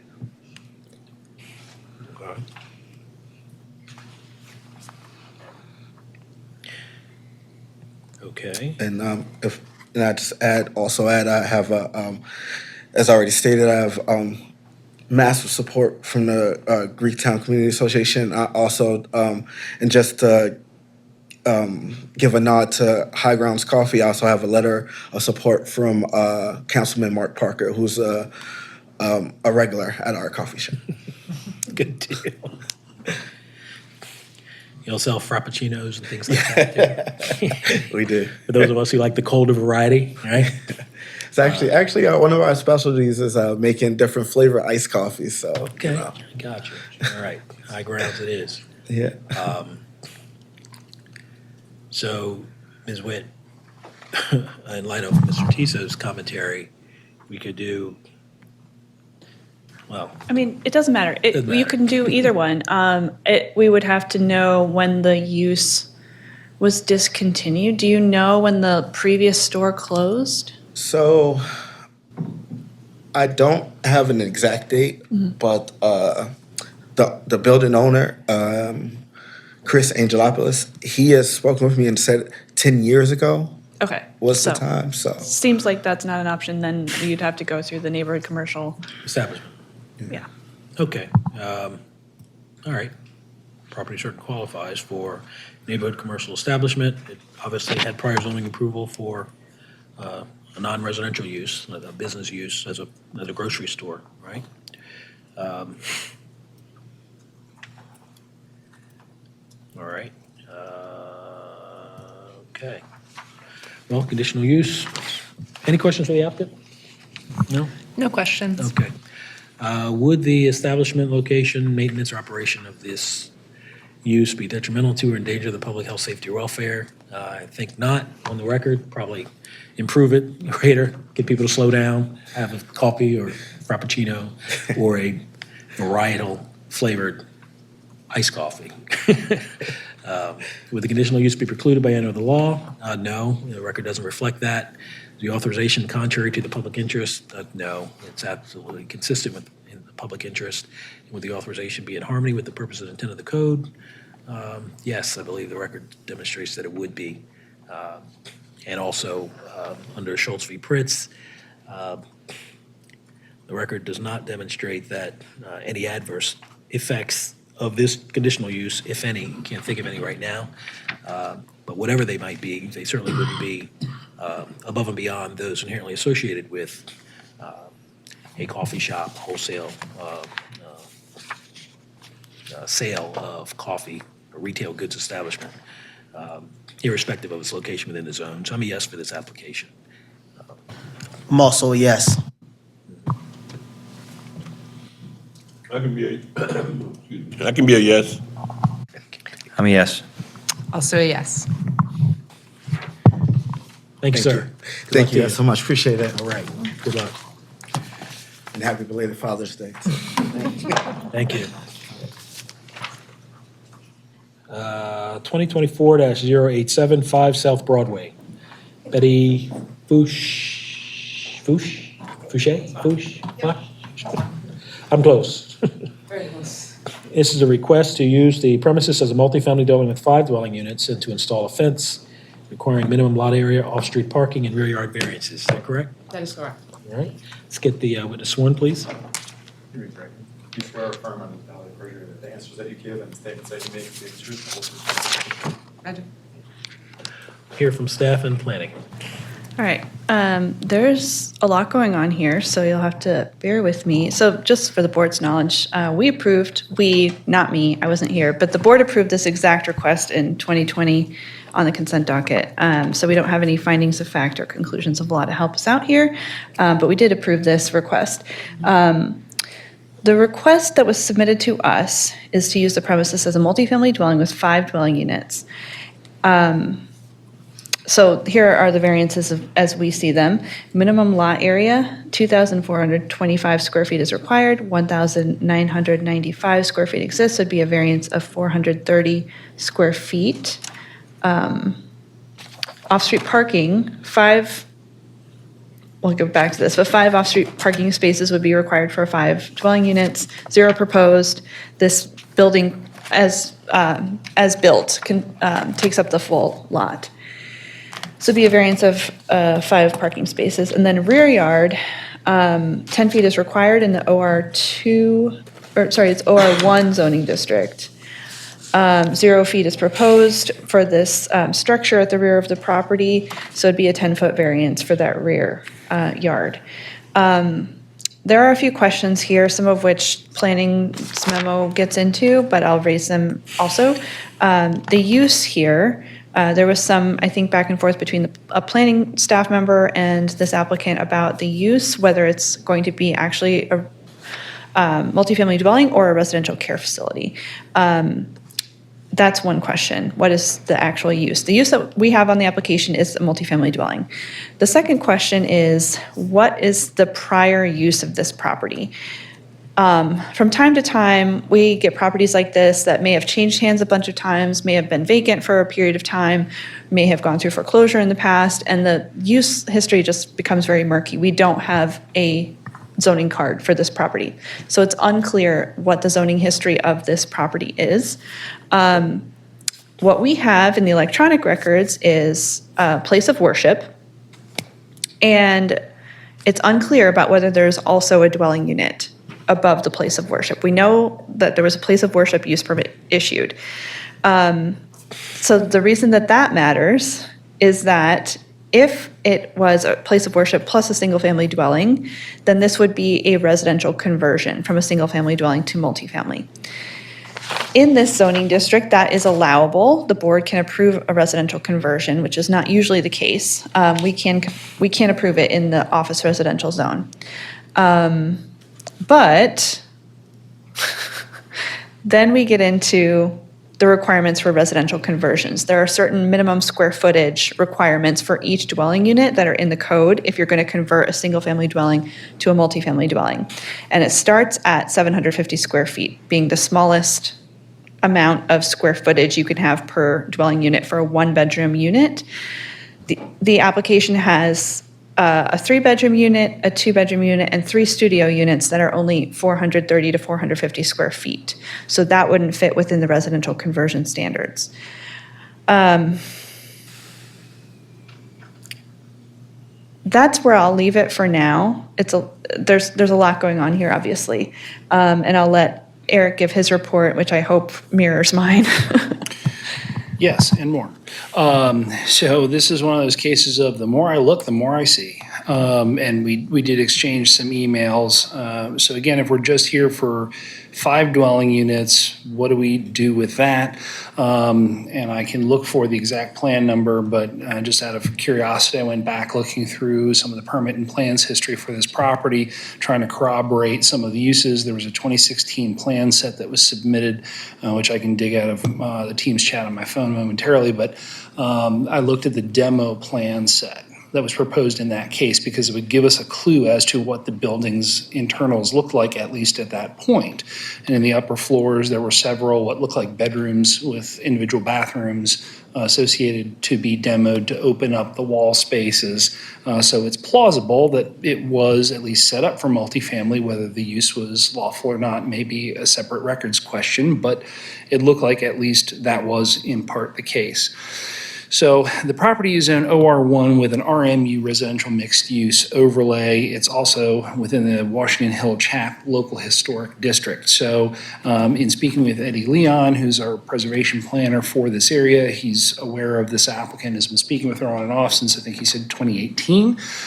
It could be a tax credit eligible property, and I'll put in a plug here. Be careful that you don't start any work before you get approved for tax credits, or that makes that part of the work ineligible. So that caution is there. He was not aware that this case included potential additions. I think it's a 3rd floor rear addition that was shown on the plans that I got earlier today that PMZA staff shared with me. That will require a CHAP hearing before their commission. So don't do any work until the CHAP commission approves it, provided you get approved today. My colleague Imani Jasper, who's the community planner for the district, had to step out, but she had noticed that the reference to a possible interest for using the property as an assisted living type use, for possibly more on the independent living spectrum, which is fine. We note that a residential care facility for 16 or fewer residents is actually a permitted use. And if that's the intended use, you don't need to be here today. Just go get a use permit and you're done. If it's 17 or more, that's a conditional use by ordinance, which requires mayor and city council approval. So again, it's a question of what are we here for? There are some use standards under 14334, but it predominantly circulates around treating the bulk standards for the building akin to a residential building, so it's not too detailed here. If it has to go through the conversions process, if that's where we land, there's some variances required. You heard from that. It's exempt from parking. I also noted on the proposed plans that there was nothing illustrated for the 1st floor, which could be fine. Because it's in the residential mixed use overlay, that gives some additional things that OR, office residential zones, would not get on their own. For starters, it gets the same set of 7 uses that you would be able to approve for a neighborhood commercial establishment. And then it gets a little bit more by conditional use, which can allow those same uses to go above the ground floor. So If it's being reserved for a future commercial use, that could be fine. But if it's going to be for something for today, it might be a good idea to explain that on the record to make sure that the approval that is issued, if one is forthcoming, is what is expected.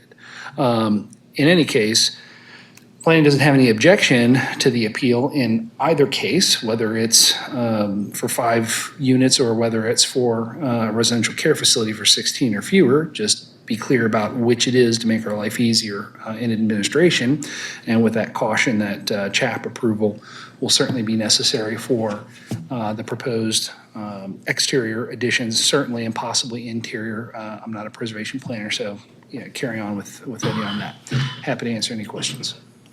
And I wanted to add something to what I said, which is the fence, the rear yard thing that I mentioned. So when I was looking at it originally, I thought, oh, a 6-foot fence, you wouldn't need a variance for a 6-foot fence in the rear yard. But if you take a look at the photo from the rear, there's a wall that's about 6 feet high, and that fence is on top of that wall, another 6 feet. So the entire thing looks like it's, I mean, roughly, I don't really know, but it seems like it's about 12 plus feet. So that's why you actually do need a variance to build that.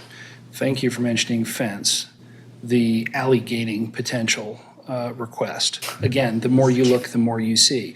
Completely separate to this process, but we noted that there was proposal for barbed wire atop the fence, which won't be approved. So again, that's not a matter for today, but as part of the alley gating, which we're going to get into separately, a different part of the staff here. Just so you know, you've heard it here first. Thank you, Mr. Chair. Thank you. Certainly piques my interest as to what actually is going there. Barbed wire on the top of the, all right. Tell us what you plan to do, ma'am. Good afternoon, everyone. My name is Betty Fouché. I am the applicant as well as the owner. The intent I thought was clear in all the drawings. I'm happy to clarify. So it's the fence that is there is to be replaced in kind. It's a wood fence that was sitting on top of the wall. Just replace it. The fence that's there is currently deteriorating. I want to replace it, again, in kind. The other fence that I'm requesting is at a street level, eye level. Reason being because I've had a lot of, let's just say, creative activities in the space between 5 South Broadway and the adjacent properties.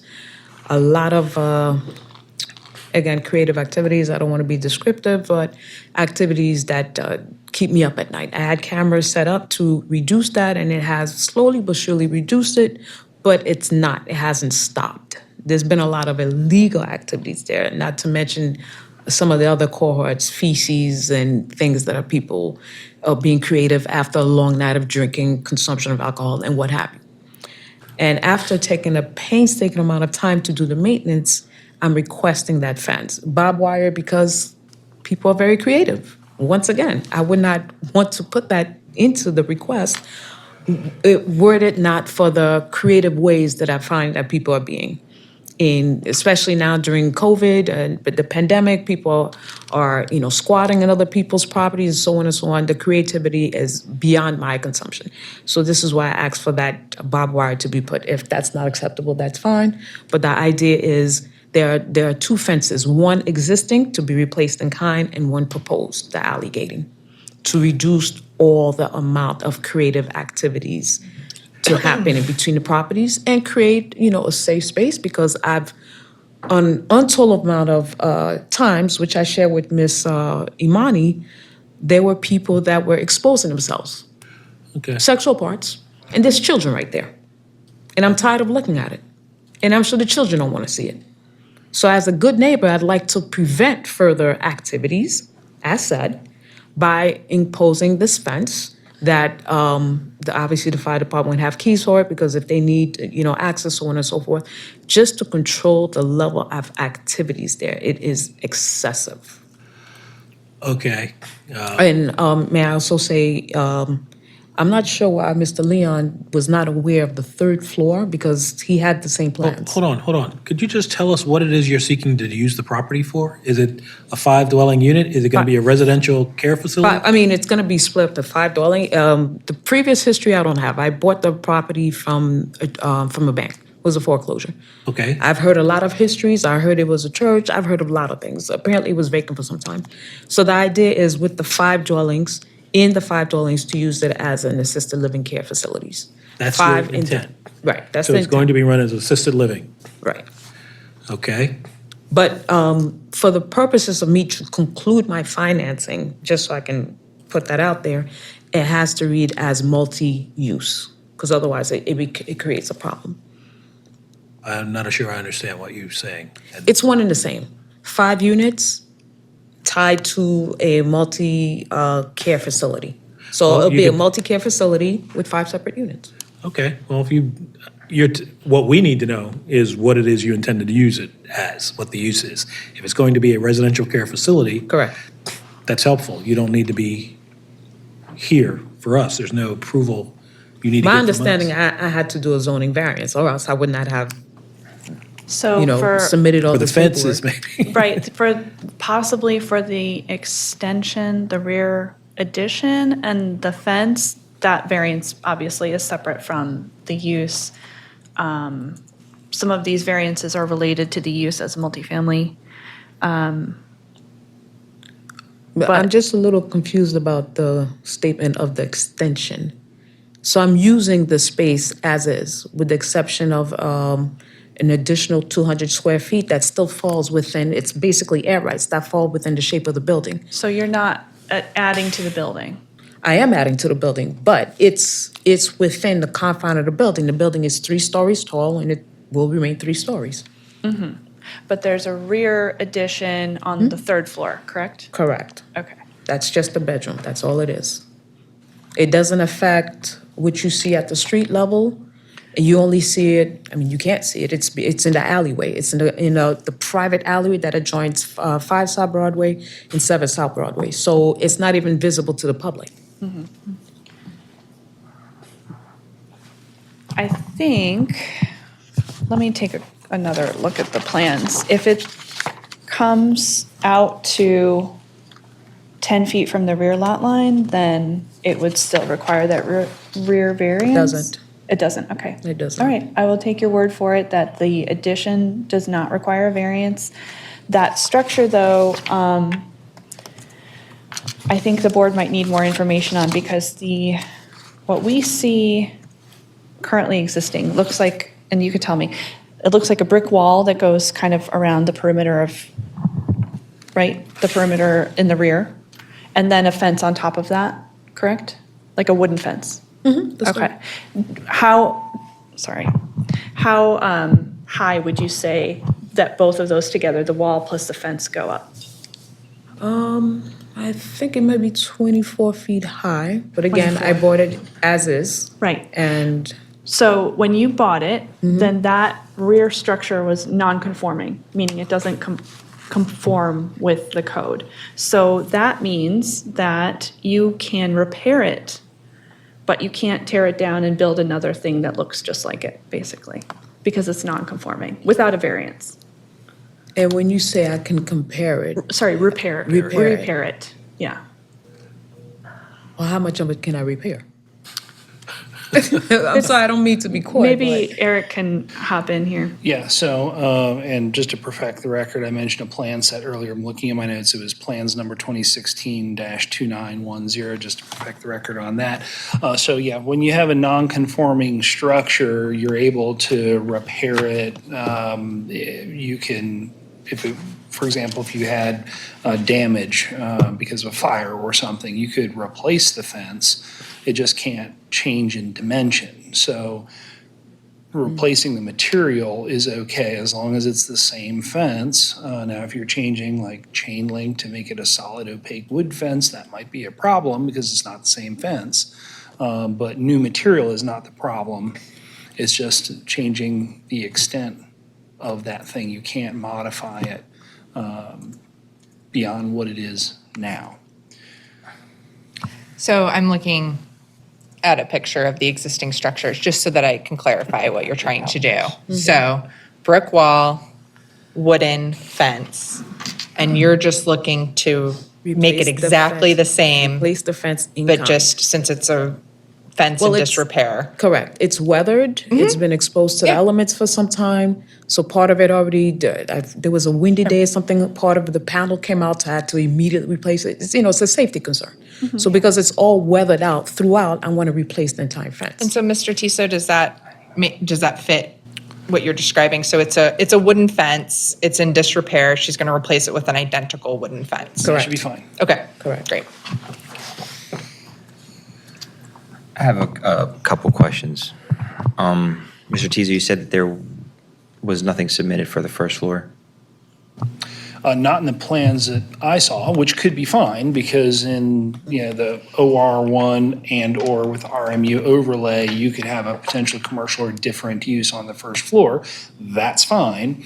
But not knowing what the idea is, knowing the questions that we had, I just wanted to offer the friendly suggestion might be a good idea to describe what's going to go on the first floor in case it impacts your decision today. Ma'am, could you explain what's going on? First? Absolutely. The set of drawings that the licensed architect based in Baltimore submitted included demo, mechanical, electrical, plumbing, structural, and architectural. In that set, the basement and the first floor are on one page, second and the third floor on another page. So they are all in one package. They're not separated. What's gonna happen on the first floor? Is it gonna be additional bedrooms, or is it gonna be? No, same footprint, 3 bedrooms, the exact same footprint, nothing changes. So residential? Okay, that's Okay. great. We just Yeah. needed to clarify that. No problem. Okay. All right. I might come back with some of the questions if there's anything we can.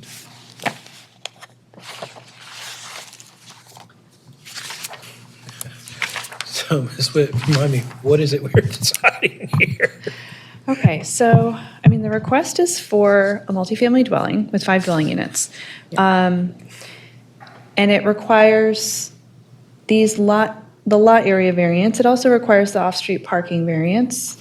If we are going to consider what's happening with the fence as a replacement of a a repair of a non-conforming structure, then we don't need to worry about the rear yard part. So we can cross off variance number 3. So I think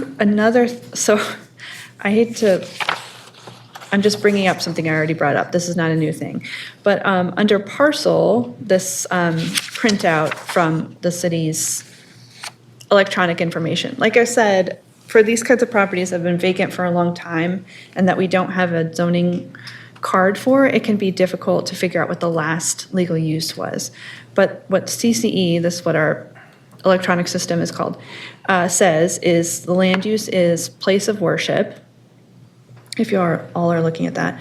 And then it also says dwelling units 1 in that first column. And that's what is tricky about this, is that we don't really know. Eric did testify about a previous set of plans that maybe looked like a multifamily dwelling. It seems like there's been some work done here, probably not under this applicant, but under previous owners, that was not under permit, so we don't know what it was. So if it was a place of worship and a single dwelling unit, that's when the residential conversion standards come into effect. And those gross floor area per dwelling unit requirements that are on page 5 of your notes, in the little box. Because when you're converting a single-family dwelling from single to multifamily, there's certain minimum square footage requirements for each of those dwelling units. And the 3 studio units do not fit within those residential conversion standards that say that the minimum is 750 square feet. But that's for the 1 bedroom, is it not? Right. The standards do not have a square footage for studio units, so that is the smallest that is possible under residential conversions.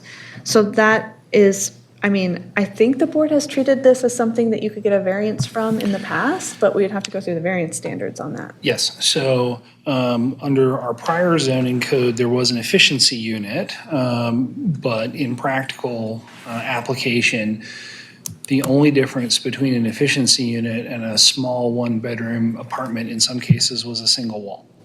Under our prior code, there were different lot area requirements for efficiency units as opposed to a dwelling unit, and that was frankly rampantly abused. So under today's code, we removed efficiency units.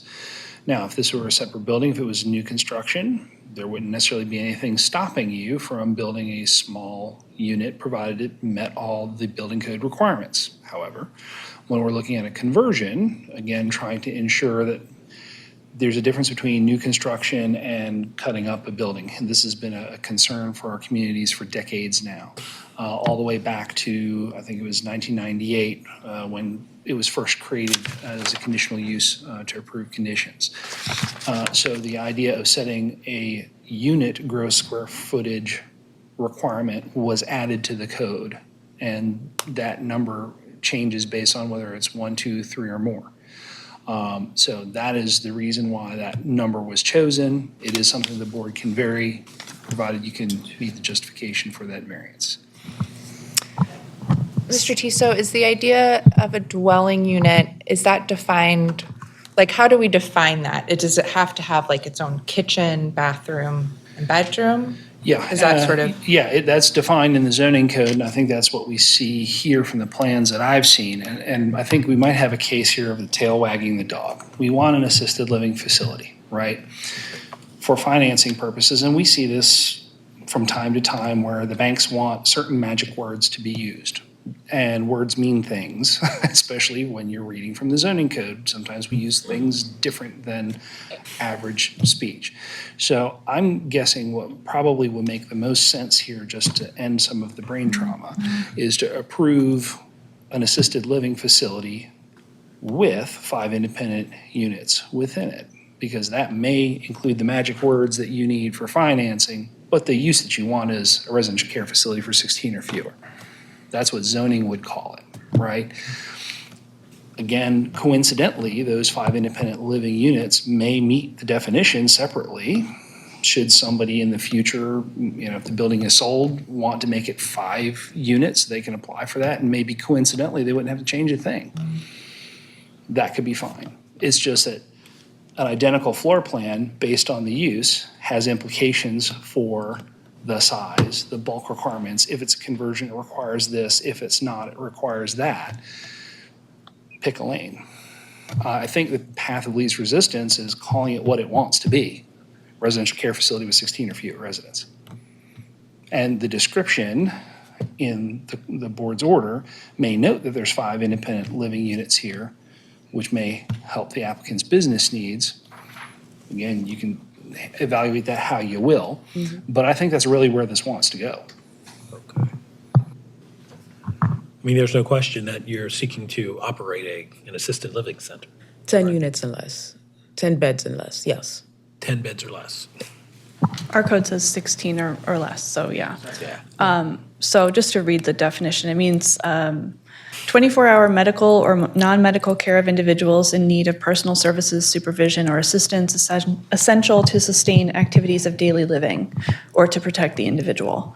Does that cover what you want? Okay. And that is a use that is allowed by right. We would have to look up the parking. I guess the parking would be exempt because of the RMU overlay. But it's exempt for non-residential uses, residential care facility and non-residential use. Stand by. Talk amongst yourselves. If I may make a comment about the parking, I'm not requesting additional parking. The way the building is structured, we can fit 1 parking space in the rear. That's all I'm requesting. It doesn't change the structure of the building or anything like that. It's just the space is there. And again, to the way the architect designed it, is to use the space as efficiently as possible with making the minimal amount of extensions, with the exception of the 3rd floor. Can you tell us how many staff members would be on site at any given time? Potentially 3 to 4, depending on how many clientele you would have. So you need 1 parking space for every 4 employees, right? Would the residents have cars? They would not. Very unlikely. Okay.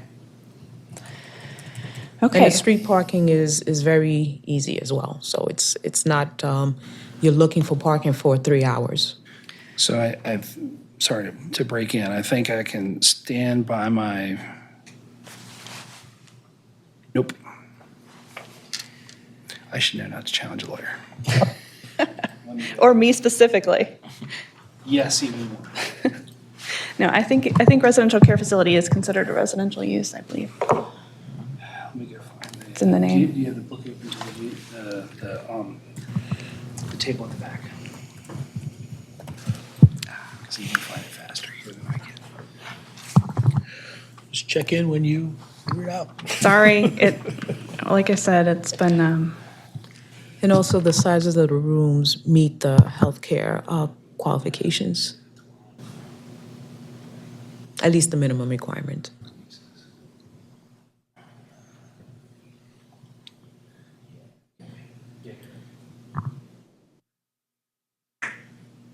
all right, so the board can go two different routes, I guess. We can go through the multifamily dwelling route and go through all the variances, et cetera. Or if the board wants to approve approve a residential care facility use with 5 dwelling units, that is permitted by right. And per the testimony by the applicant, if she has 1 parking space, it needs to be 9 feet by 18 feet, but if she has 1 parking space, that would cover the employees that would be on site, and she would be fine for parking. So this could be, this could be by right, all of it. If we're also talking about the rear fence as just being a repair and not a tear down and replace. So, Okay. I think we've got it, if everyone's agreeing with that. Yeah, based on the evidence, I see this as by right. Certainly was testimony of rear fence to repair. It's going to be utilized as a residential care facility, 16 or less.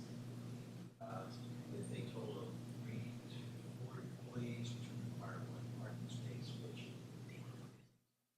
They provide. They have 1 parking space, according to her testimony. and so that's what the evidence suggests.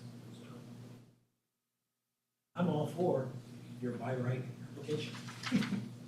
We can still write a resolution to this effect, just so that it's not confusing. Because we went through that exercise to determine. You're not using your microphone, and I'm being Turned it off. waved at. And the important to say,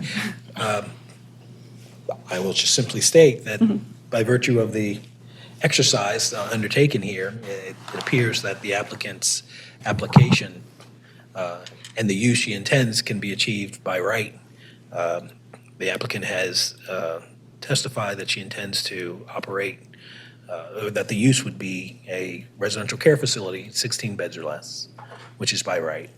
That the rear fence would be a repair, which is allowed by right, and that the business would utilize 3 to 4 employees, which would require 1 parking space, which is being provided.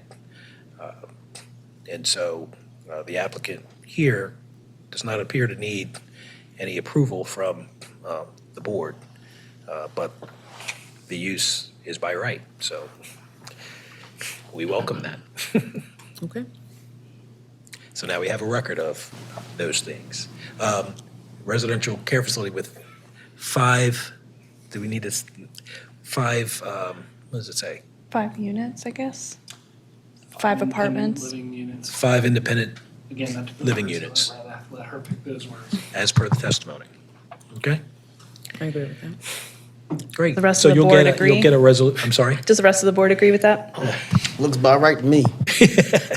I agree, it looks by right. I'll agree. I'll agree. So you'll get a resolution which lays that out, that maybe you could utilize, might assist you for. And I just want to also have clarity on the side fence at street level. Is that permissible? If you are repairing an existing fence, It doesn't exist currently. okay, so that would require a variance then, and you would have to give us uniqueness and practical difficulty for that, that fence request. So anytime you're, constructing something new, and the code doesn't allow it, then you would have to provide uniqueness and practical difficulty, something that's specific to your property that doesn't apply to the rest of the properties in this zoning district. And you didn't see that as part of my application? Which side of the building are you proposing a fence? Congress Way.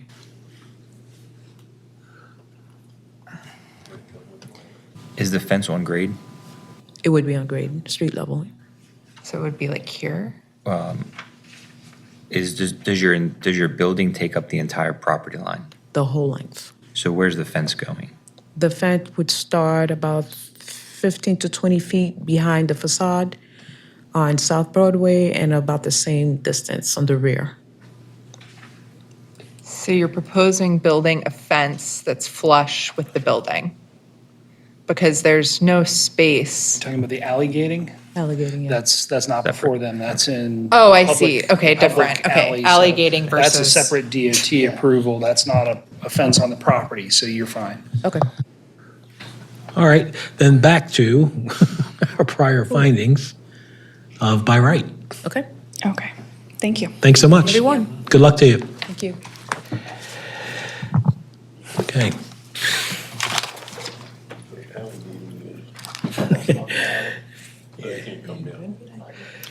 I can try to do that on my property. Yeah. They're pretty popular.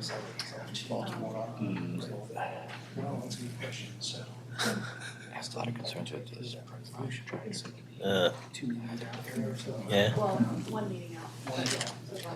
Yeah. 2 weeks. Beginning, have you heard them? That's what that was. So in a couple weeks, they'll get that adopted and they can send it to you. Okay? That's a separate process through DOT because that's in the right of way. So you can talk to DOT about that. Okay. All right.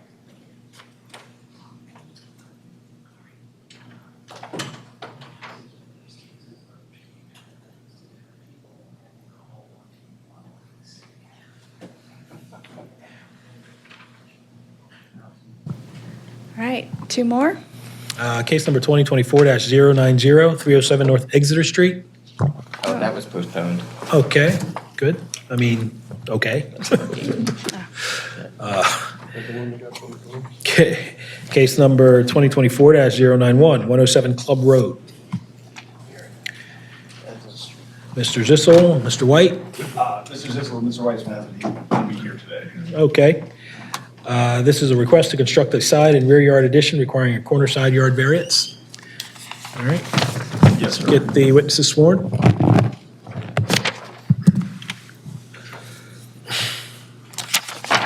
your right hands, gentlemen. Do you swear or affirm under the penalty of perjury that the answers that you give in the statements that you make are the truth, the whole truth, and nothing but the truth? Yes. Yes. And I'm sorry, I didn't catch you. I think it was you who spoke. Yes, I'm Craig Zissel. You're Mr. Zissel. Yes. Great, thank you very much. I'll hear from staff in planning. All right, one variance is requested here to construct a side and rear yard addition requiring a corner side variance. Minimum corner side yard in this zoning district is 20 feet. 15 feet is proposed to be a variance of 5 feet. And you have some information in your packet from the statement of justification about the uniqueness and practical difficulty for this property having to do with topography and the house layout on the site, but we can hear more from the applicants about that, more details about that. Thanks. Planning does not have a memo on this. Okay. Tell us about your project with specific emphasis on the uniqueness of the property. Feel free. So we're proposing to build a one-story addition. Okay, do we have your name? No, not yet, sir. let's get it. Andrew Niazi. My last name is spelled Niazy, and I'm the architect. We are building a one-story addition to the side yard to expand the existing kitchen. The lot is a corner lot on Upland and Club Road in Roland Park, and the lot slopes pretty drastically from the south corner up to the north corner, and so there's only one section of flat yard in the backyard that we're trying to preserve, and so we've located the addition in the side yard, which encroaches into the 20-foot setback. That actually, since all these houses existed prior to the zoning, that 15 feet that we're asking for is consistent with all the other houses on that block, on Upland, and as well as the apartment building across the street. So we feel like that is harmonious with what's existing in the neighborhood. And then there's also a 6-foot brick wall that runs along the property, along Upland, that, quite frankly, I don't even think you'd be able to see this addition. Its impact on the street would be very minimal because there's this 6-foot barrier that runs along the property line there.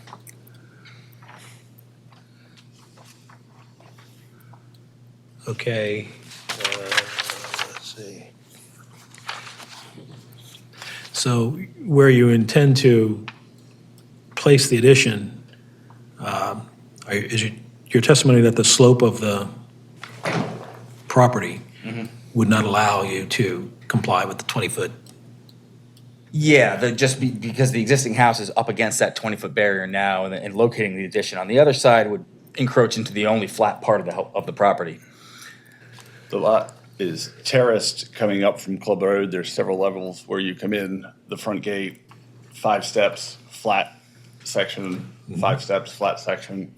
You come up 5 more to the level where the house is, but that's sort of coming from the Club Road side. There's also then significant sloping where the same terrace follows from the Upland Road side. So the only level spot of actual yard that we have is immediately behind the house on the northeast side. So that's where siting the addition between the garage, the wall, and the current house is what requires the variance, but it would preserve then the only really level area of yard that we have, as opposed to trying to go the other way with it. Okay.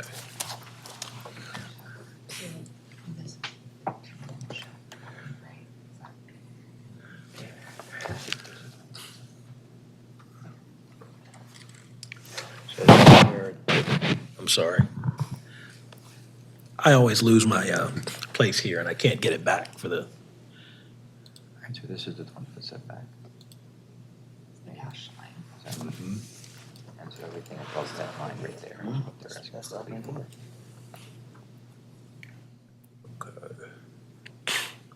And you said the level portion of the property is in the rear? Well, so behind the existing house, between there and the garage, in that exact area where we're proposing to build, it would require very little grading. If you go behind the rest of the house, there is then one more slope up to where the garage is. There's a couple foot slope going up that way.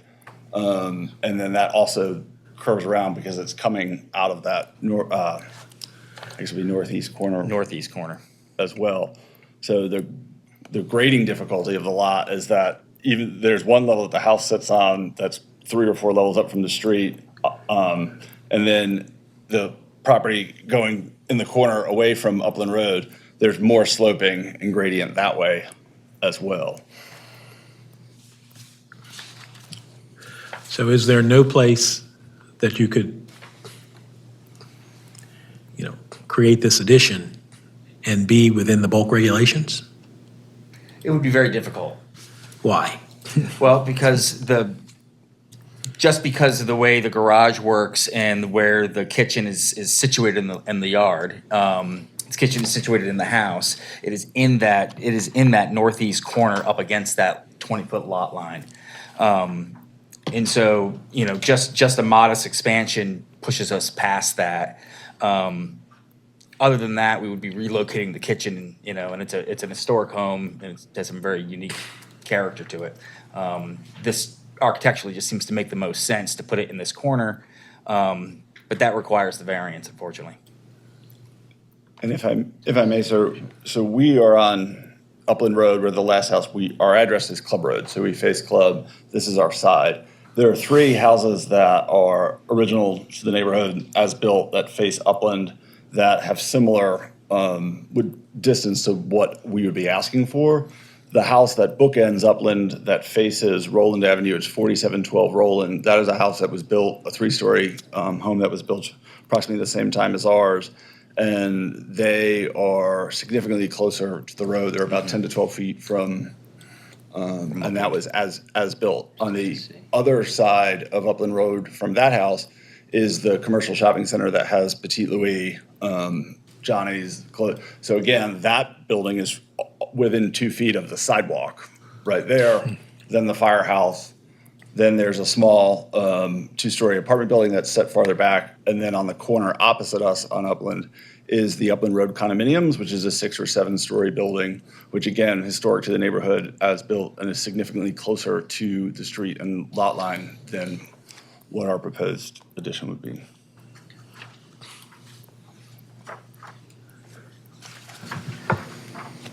And just looking at the plans, it looks like the existing garage is non-conforming, like it The doesn't. existing garage is non-conforming.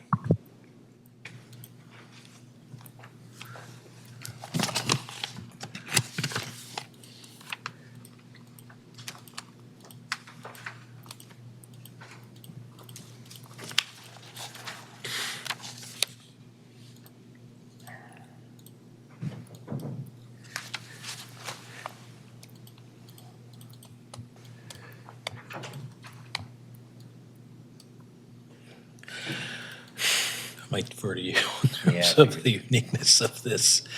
Well, I mean, it's really tough to understand, sorry, thank you. It's really tough to understand just the context of the site without seeing a topography drawing. But taking your testimony and explanation, it sounds like there's a pretty steep grade to it. Understanding the complexity of trying to make an addition work, and its specific use as it relates to the existing property of the house, or existing program and layout of the house. I can understand why it's located in the specific location that they're proposing it.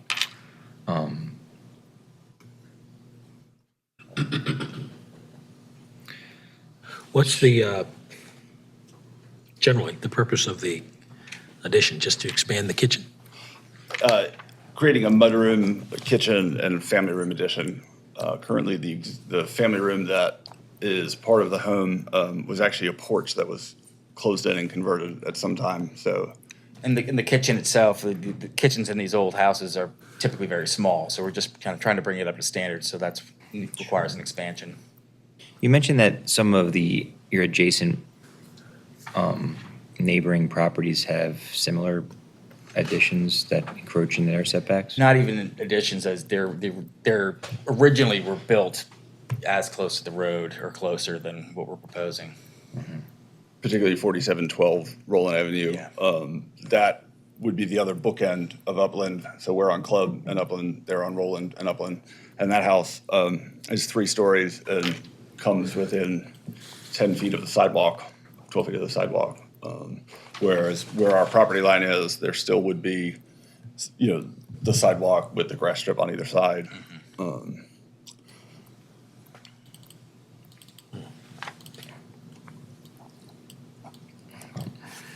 I can definitely understand the topography is pretty aggressive here in respect to their addition.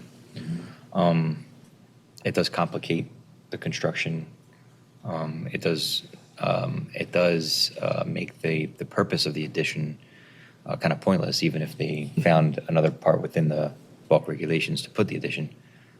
You'd have to do some substantial renovations to the home in order to make that program work that they're looking to do. Okay. So, trying to find some unique. And if I may, we worked very hard with Andy and over the several years developing a plan to try to make the home look like it was always there. So choosing our construction materials, sharing our plans with the neighbors, trying to explain to them that we're not trying to just throw on this addition in the back. We rejected different ideas and versions over time because we didn't feel that it flowed or was consistent with the style of the house as built. And really, it kind of kept driving us back to having to build in this corner without having to do significant grading, digging, and really redesigning the flow of the original structure. Okay.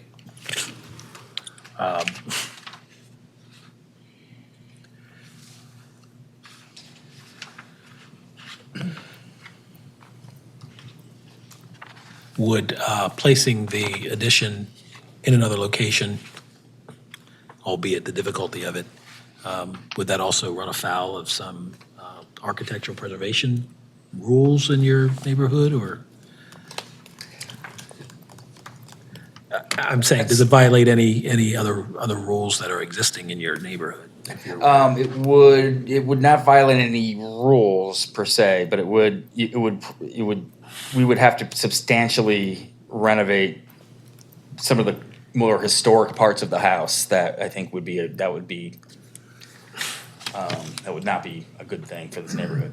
From a stormwater management standpoint, citing the renovation where we would have it, it still allows, because water comes in, there's Tulip Path goes behind, is one of the walking paths that then meets up with an alley for the houses on Upland.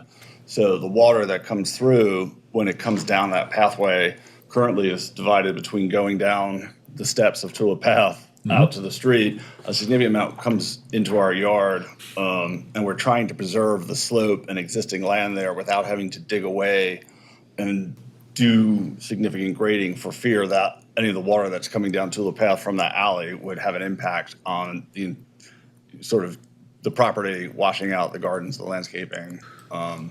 Keeping the addition in the area where we're looking doesn't require us to dig out a significant portion of the hill and interrupt sort of the ability for the stormwater to recharge into the ground, as opposed to having to be redirected and end up in the storm drains. So trying to preserve that garden area, and albeit it's sloped and terraced, but it still provides ample opportunity to catch that water and recharge it into the groundwater, as opposed to directing it into the street or the storm sewers.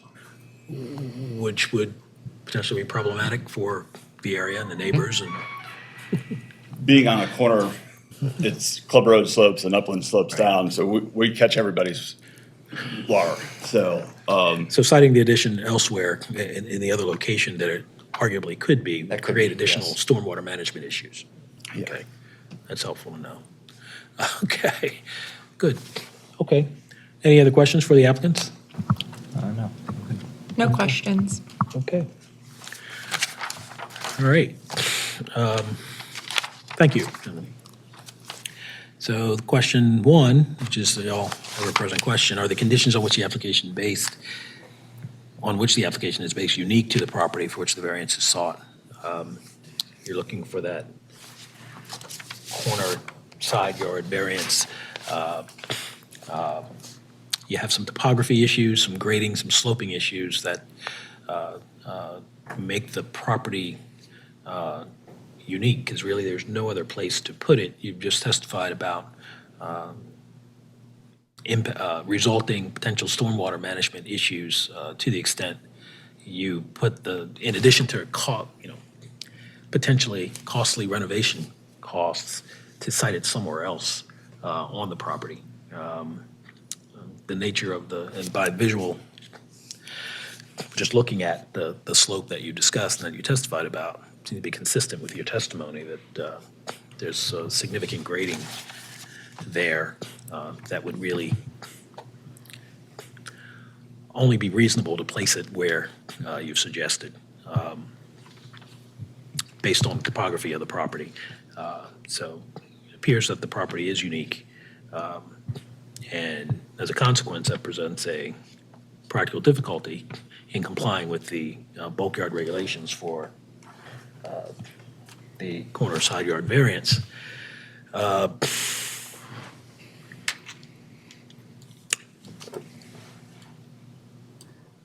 That practical difficulty appears to be caused by the code, not by anything you've done or didn't do. It's the nature of where the house is sitting, how it's situated, and the property under it. The purpose of the variance, the record doesn't evidence that it's based exclusively on a desire to increase the value or income potential of the property, rather to have a usable kitchen. The variance would not be injurious to the use and enjoyment of other property in the immediate vicinity or substantially diminish and impair property values in the neighborhood. There's no evidence in the record of that. The variance I believe, would be in harmony with the purpose and intent of the code as we just walked through it. And I don't believe the evidence in the record demonstrates that the variance would be detrimental to or endanger public health, safety, or welfare, or otherwise be anywhere, in any way contrary to the public interest. So I'm a yes for the application. I'm also a yes. I'm a yes. Also, yes. Also, yes. Okay, thanks so much. Thank you very much. We appreciate your time. Right. What time is dinner? Gotta ask. Good luck to you. All right, case number 2024-095, 2331 Reisterstown Road, 2331 Reisterstown Road LLC. Welcome. This is a request to use the premises as a multifamily dwelling with 4 dwelling units, requiring minimum lot area and off-street parking variances, correct? All right, let's get our witness sworn. You swear or affirm it as an only perjury that the answers that you give and statements that you make will be the truth, All right. Can you please Sorry. spell your name? Samuel Odabodo, last name spelled Odagbodo, first name spelled Samuel. All right. I had to be the last one going. I learned a lot today. Well, if our first applicant shows up, maybe we could hear him, but I haven't, haven't seen him. Hear from staff and planning? Yeah, I don't believe that planning has a memo, so I will just give mine. 2 variances are necessary here. So this is an existing 3 dwelling unit, according to our records, 3 dwelling unit, multifamily dwelling. So to add a dwelling unit, it seems like this application is to add a dwelling unit to the basement, I believe, would be a minimum lot area variance and an off-street parking variance. Minimum lot area, 2,625 square feet is required, 2,090 square feet exists, so it'd be a variance of 535 square feet. And off-street parking, to add a dwelling unit, you would need to add a parking space, and there's none proposed, so it'd be a variance of 1 off-street parking space. And so the board obviously will need to hear about uniqueness and practical difficulty involved in this request to add a dwelling unit. Okay, so that's where we are. Under the standards for variance, we do have to demonstrate, and just let me confirm, Mr. Tiso, you don't have a report, do you, for this last case, 2024-095, 2331 Reisterstown Road? Oh, I do actually. Okay, Sorry, let's hear it's in your file. Sorry, I thought I had time to go. No worries. Handle a request from somebody else. Glad that wasn't on the record. So for planning's report, so this is a request for 4 dwelling units that had been previously approved for 3. We also know it's in the Alcantarale Terrace National Register Historic District. In case you happen to be interested in any tax credits, we can connect you with our CHAP staff. This was last authorized for 3 units. Did you already go over all the variances and all that? Okay, that's fine. So we were okay with the variances required for the 2 parking spaces that would be required. An 18 by 18 pad, so 9 by 18 times 2 would be required. But given the narrow rear alley and the lack of swing space, I don't think the 2 spaces will practically work. So I would suggest that 1 space, probably on an angle, would be operational to meet our requirements. So you would need to give a variance for that, and we have no objection to the appeal, so it'll allow the building to be renovated and return to productive use. Okay. Go ahead, sir. Tell us about your project. Yep, so this one is one of the properties that we already own on the block. We have two other properties on the block, and this one particularly is very unique. It encompasses approximately 4,400 square feet distributed evenly across each level, with each level approximately 1,100 square feet each. Each unit is designed to function independently as a unit, with each unit having proper egress and fire escape already in place. So is this outfitted as a 3-dwelling unit or a 4-dwelling unit? Well, the way that the building structure is outfitted to support 4 units. It was previously a 3-unit, I suppose, from what's on the records, but it has an English front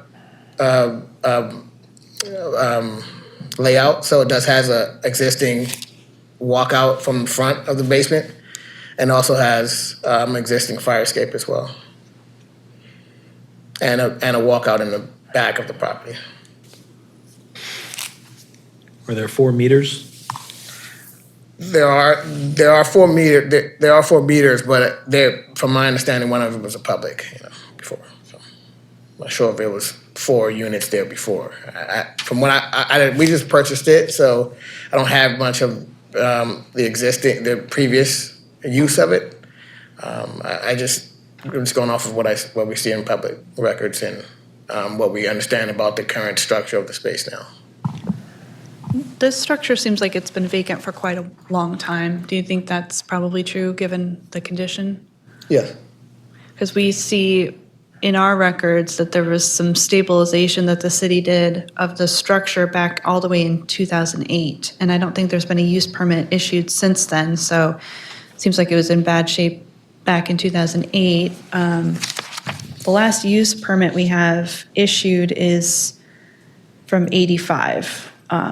So sometime between 1985 and 2008, it became vacant, but it's hard to tell. Okay. There's a vacant notice, which may have a date on it if you can look it up. Okay, yeah, I can look up the vacant building notice. Sometimes that corresponds with when it became vacant, and sometimes it doesn't, but yeah. Just for the board's record, there are a few zoning cards in the file, ranging from 3 apartments to, looks like at one point it was used as an office on the first floor, plus 2 dwelling units, and then bumped back up to 3. I think 3 is the maximum that's ever been approved for, and that's what it's been for most of its existence.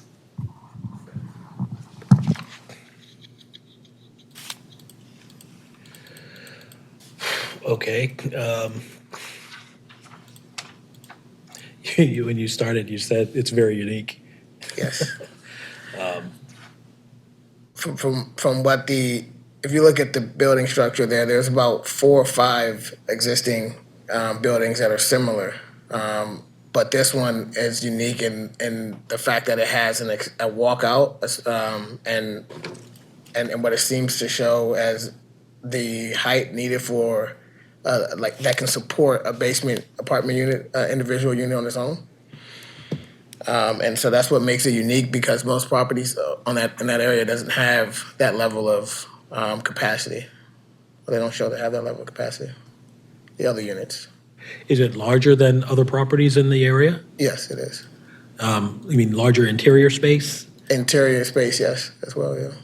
But also from the property itself, it's larger than what you would normally see in that area. Is it larger than the other 4 adjacent properties? It is larger than a few of them, yes. I'm looking at sort of aerial photos. I'm looking at all around 1, 2, 3, 4, 5 of them. All appear to be the same size. So I'm a little confused. So I actually own 2325, which is the corner unit. I already own that one. Yes, sir. And that one isn't even that one doesn't have walkout in the basement. It doesn't have a existing exterior fire escape access at all in the lower level. So that one is just from what I just know by owning that one. This one that we're talking about here is larger, and also structured to independently be able to independently hold 4 separate units without changing anything. Well, is it your testimony that it's larger because they are distinct units that are 4 different identifiable dwelling units in the building at issue here, but the others haven't been converted to that? I mean, in terms of the shell of the building, they all look the same. So that's why I'm asking, is it really larger, or just more usable space inside? Just, I would say the biggest factor that would be the more usable space inside. Okay. Also, if you go down the street, right, it's right off of Ricerstown Road, which is a pretty large road. It's a denser road, I would say. But if you look at the other properties on Ricerstown Road, those buildings there, but specifically this building is larger than what you'll see as well from the homes on the block. Is the basement walkout in the rear of the building? There's one in the rear and the front. I don't see the one in the front. Do you? It's probably hard to see it on, there's a big tree, a lot of bushes there, but there is a full size door and a walkout right up front there. It's left-hand side if you're facing the street. Okay, or right across the street. Yeah. Okay, I see. Okay. So yeah, big tree, can't see it. It's a little hard, but it's right on the left hand. Well, I guess if you're looking, it'll be on your right hand side of the tree. Sure. And so on the unique side, this is the only house on the block with a walkout basement, essentially. Yes. And then, as far as you know, it's the only house on the block that has a basement with a ceiling height that makes it adequate for a living space. That's correct. Yes. Could you tell me about your parking situation? Yes. I see a drawing here, and I'll explain. I see a drawing here that shows you're proposing 2 parking spaces, but you're not, you're asking for the variance? I actually agree with what some of the members here said already. 1 parking space would be sufficient. Mr. Tizo, looks like the property is about 22 foot wide, and I can't quite see the dimensions or how deep the parking space, but could accommodate 2 9-foot spaces by potentially 18. Let's see if I have notes on it. I just sent my reports to this so I could read from it. I don't have the full plans. Do you have the?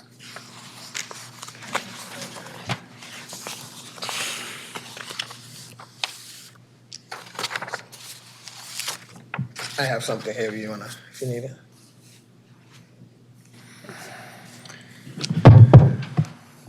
So I think it was a matter of the alley width. Do you know, it's a rear 10-foot alley, right? So a typical parking space is 9 foot wide. So if you imagine only a foot wider, trying to make a 90-degree turn in, typically when we have narrower alleys like that, we need as much as 5 feet to be able to make the swing and get the car in and then back the other one in.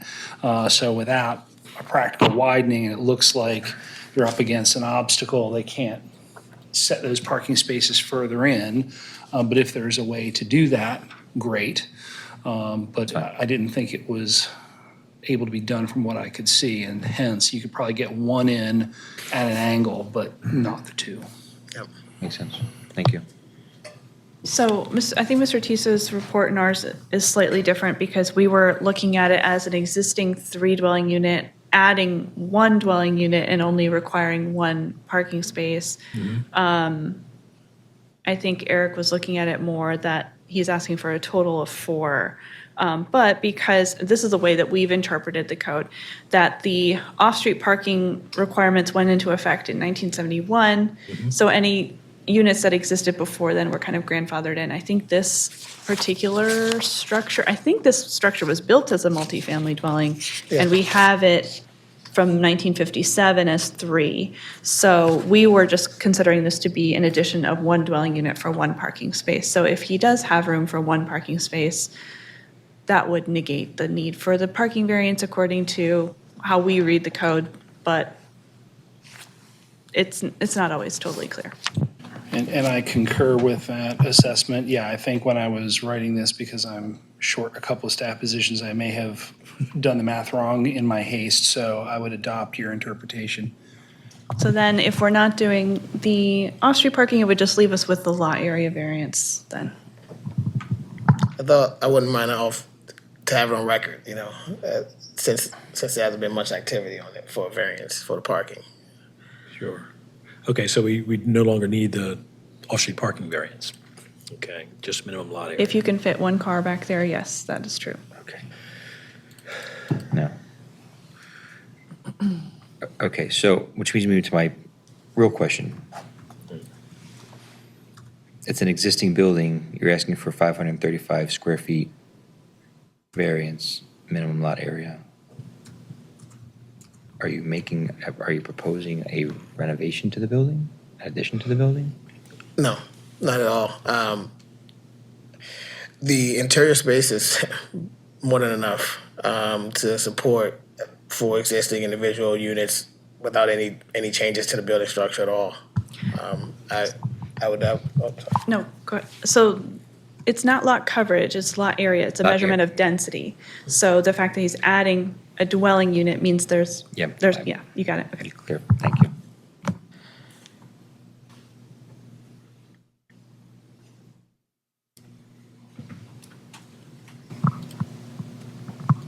Whatever you just said just went over my head. I just I want to think- let you know, it doesn't have to. I- It doesn't have to matter. I think For the people. David was confused about whether or not there was an addition because he was looking at, I think he was looking at it as lot coverage. Yes, that was, But there yes. is You no cleared it up. addition here. It's Addition. same structure, adding a dwelling unit, so the density measurement is minimum lot area. You can have a certain number of units by right based on how large your lot is. And so he's adding a dwelling unit, which means he needs a lot area variance. I hope that helps explain. Yeah, I understand. Okay. Is there anything else associated with uniqueness that you want to offer? Or that, I've heard this is the only property with a basement walkout. You've also testified it's a larger property than the others, although eyeballing it, the shell of the property looks similar to 4 others, one of which you also own, right? I think to even get the one I own to be in the current position of this property would cost me more than I would be willing to spend on it. Just because it is a difference. I guess you might have to really kind of see it to believe it, but.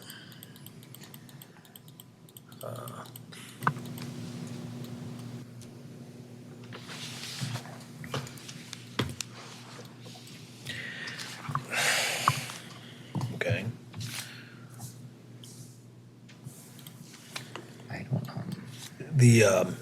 And this, obviously, it's a vacant property presently, right? That's correct, sir, yes. We don't know how long it's been vacant, but certainly a while, perhaps.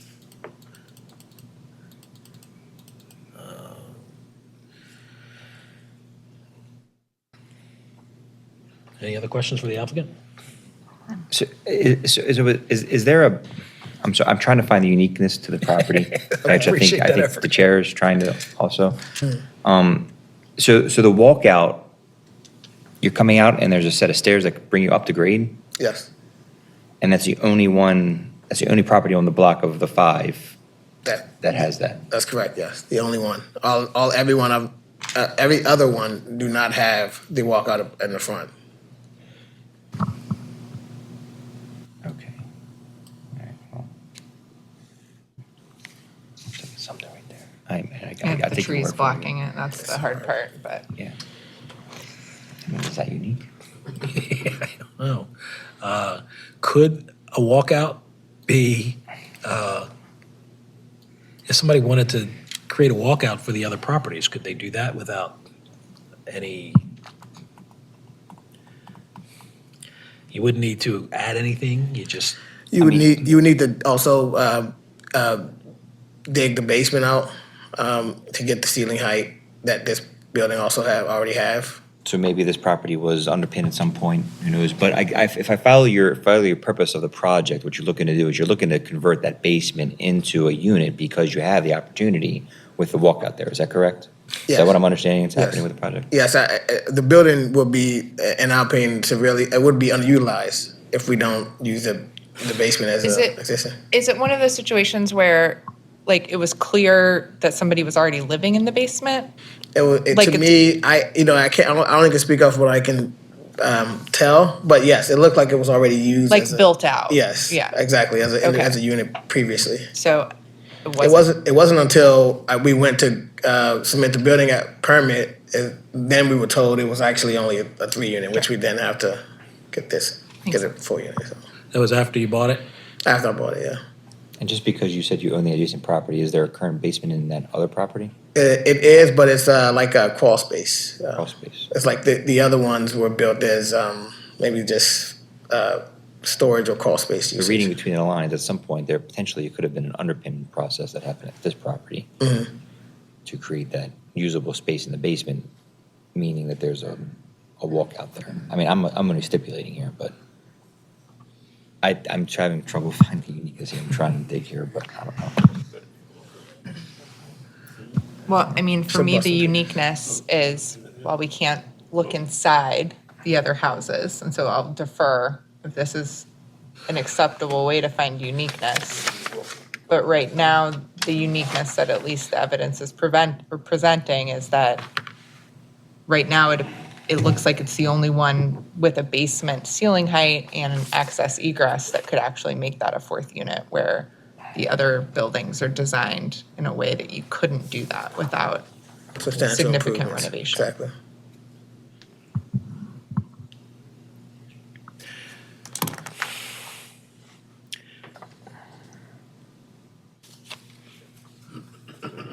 Could the uniqueness be, even though it was unpermitted, right? Like the zoning, the uniqueness is it's already designed to be 4 units, even though it was, and the rest are not. I mean, this is kind of, I mean, I'm going to play devil's advocate here. I'm sorry, but this is something that just, I'm trying to understand. The building next to him could have, a balcony inside. Right. And that'd be the only one that had a balcony. It'd be the only one that has a balcony, right? And that's just a renovation someone took advantage of. So does that make that unique to that?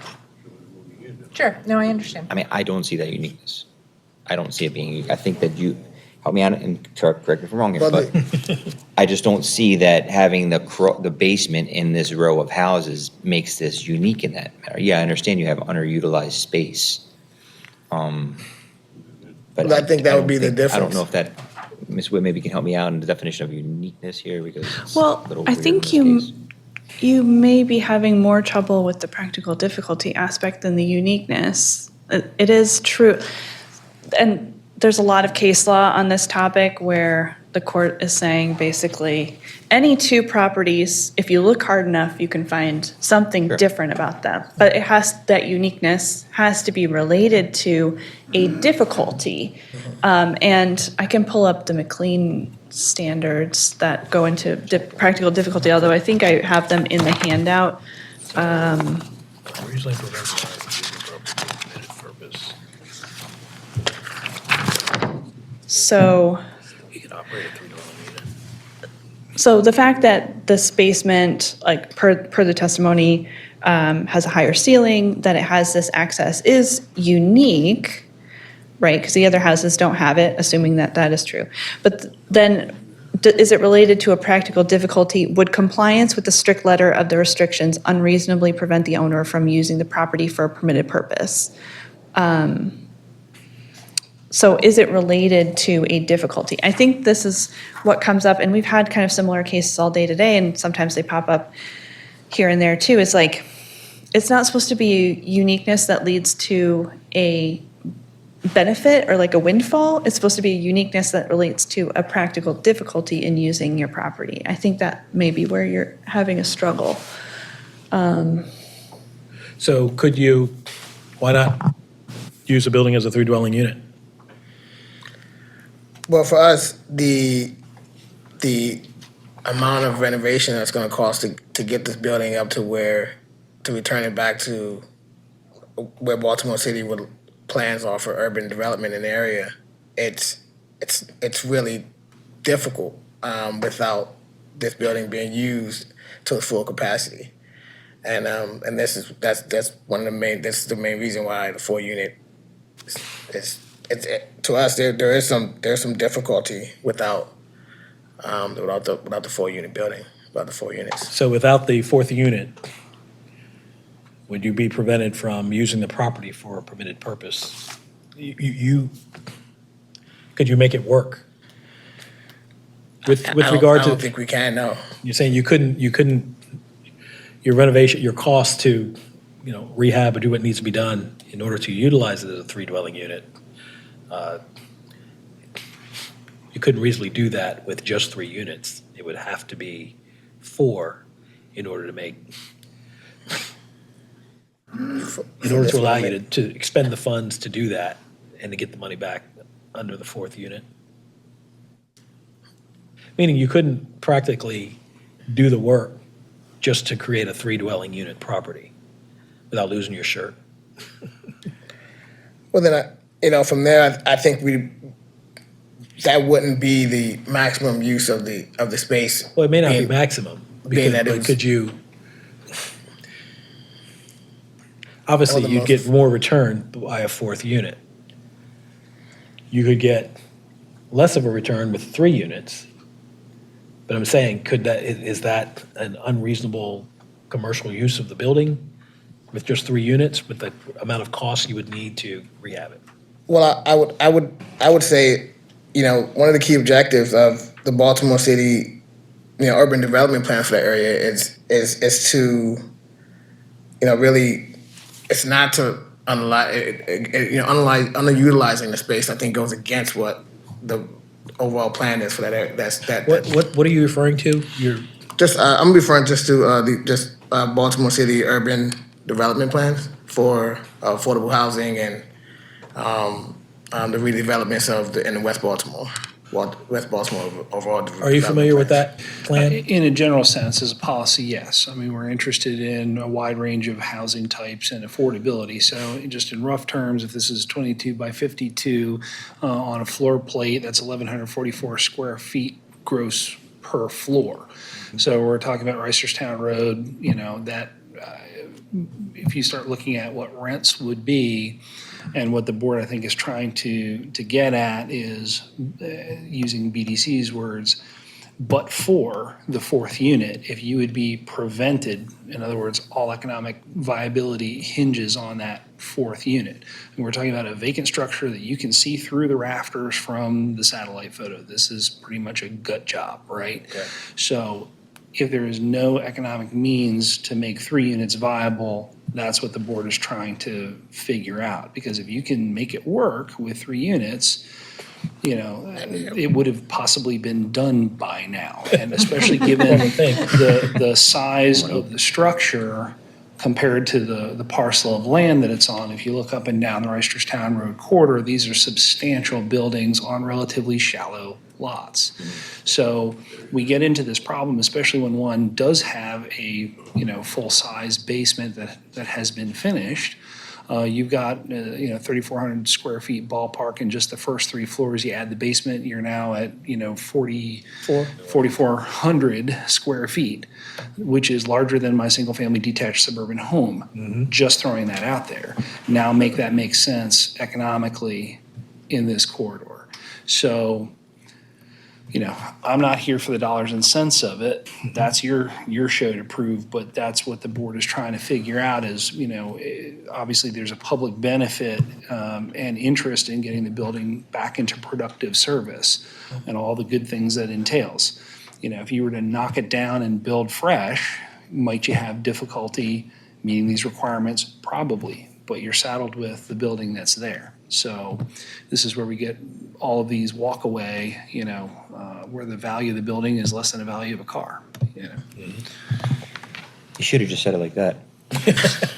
You feel Not free to to put adopt words that. in your mouth, but Well, I try to say it as professionally, respectfully as possible, but yes, it's really economically not feasible without the 4 unit. It needs to it needs that 4th unit, and it can support it for us to be able to rehab this place and get it back to use for the community. But it would not be economically viable with just No. the 3 units with the vacant Not at all. basement unit. Okay. Thanks. Thank you.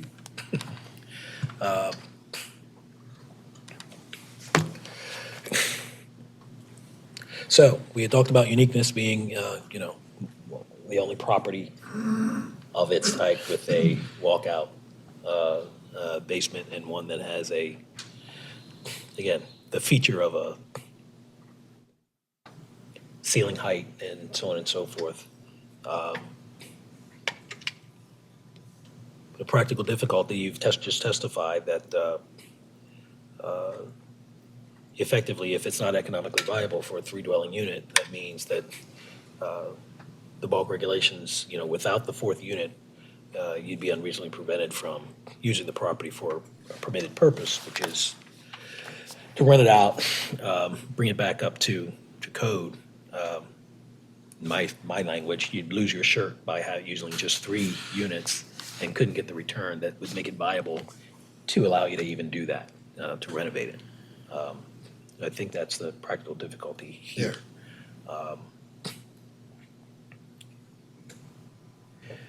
The practical difficulty caused by the code, not by anything you've done. The building is situated. It is what it is. It's configured as it is. It's not based on anything you've done or didn't do. The purpose of the variance is not based exclusively on a desire to increase the value or income potential of the property, but really to make it viable. The variance would not be injurious, I think, on the record of this case, would not be injurious to the use and enjoyment of other property. I think everybody would appreciate you bringing it up to code and making good use of it. And it also would not substantially diminish or impair property values in the neighborhood. It would let folks know what could be done and probably encourage more revitalization. The variance appears to be in harmony with the purpose and intent of the code. That's why we walk through this whole exercise to figure out, we want it to stay blighted, or do we want folks to work within the code to figure out how to get some use out of it. Will the variance be otherwise detrimental to or endanger the public health, safety, or welfare, or be in any way contrary to the public interest? I think the record demonstrates no is the answer to that question. So I'm a yes for the application for those reasons. I'm a yes. Also, yes. I'm a yes. I don't want to keep us here any longer, but I do want to note for the record that this is just another example of how the zoning code, particularly the bulk yard regulations, are hindering community economic development in our city and preventing us, particularly in blighted communities, from being able to find the capital necessary and do the investment necessary to get them back to productive use. We have a zoning board that's just trying to do our best to find a way to make it happen. So I'm going to vote yes, but I just want to note that for the record. Thanks. That's a good point. Thank you. Thank you all. I appreciate that. Good luck to Thank you. you so much. We all done? Well, I'll just say for the record, calling again case number 2024-037, 1810 McCullough. David Johnson's the appellant.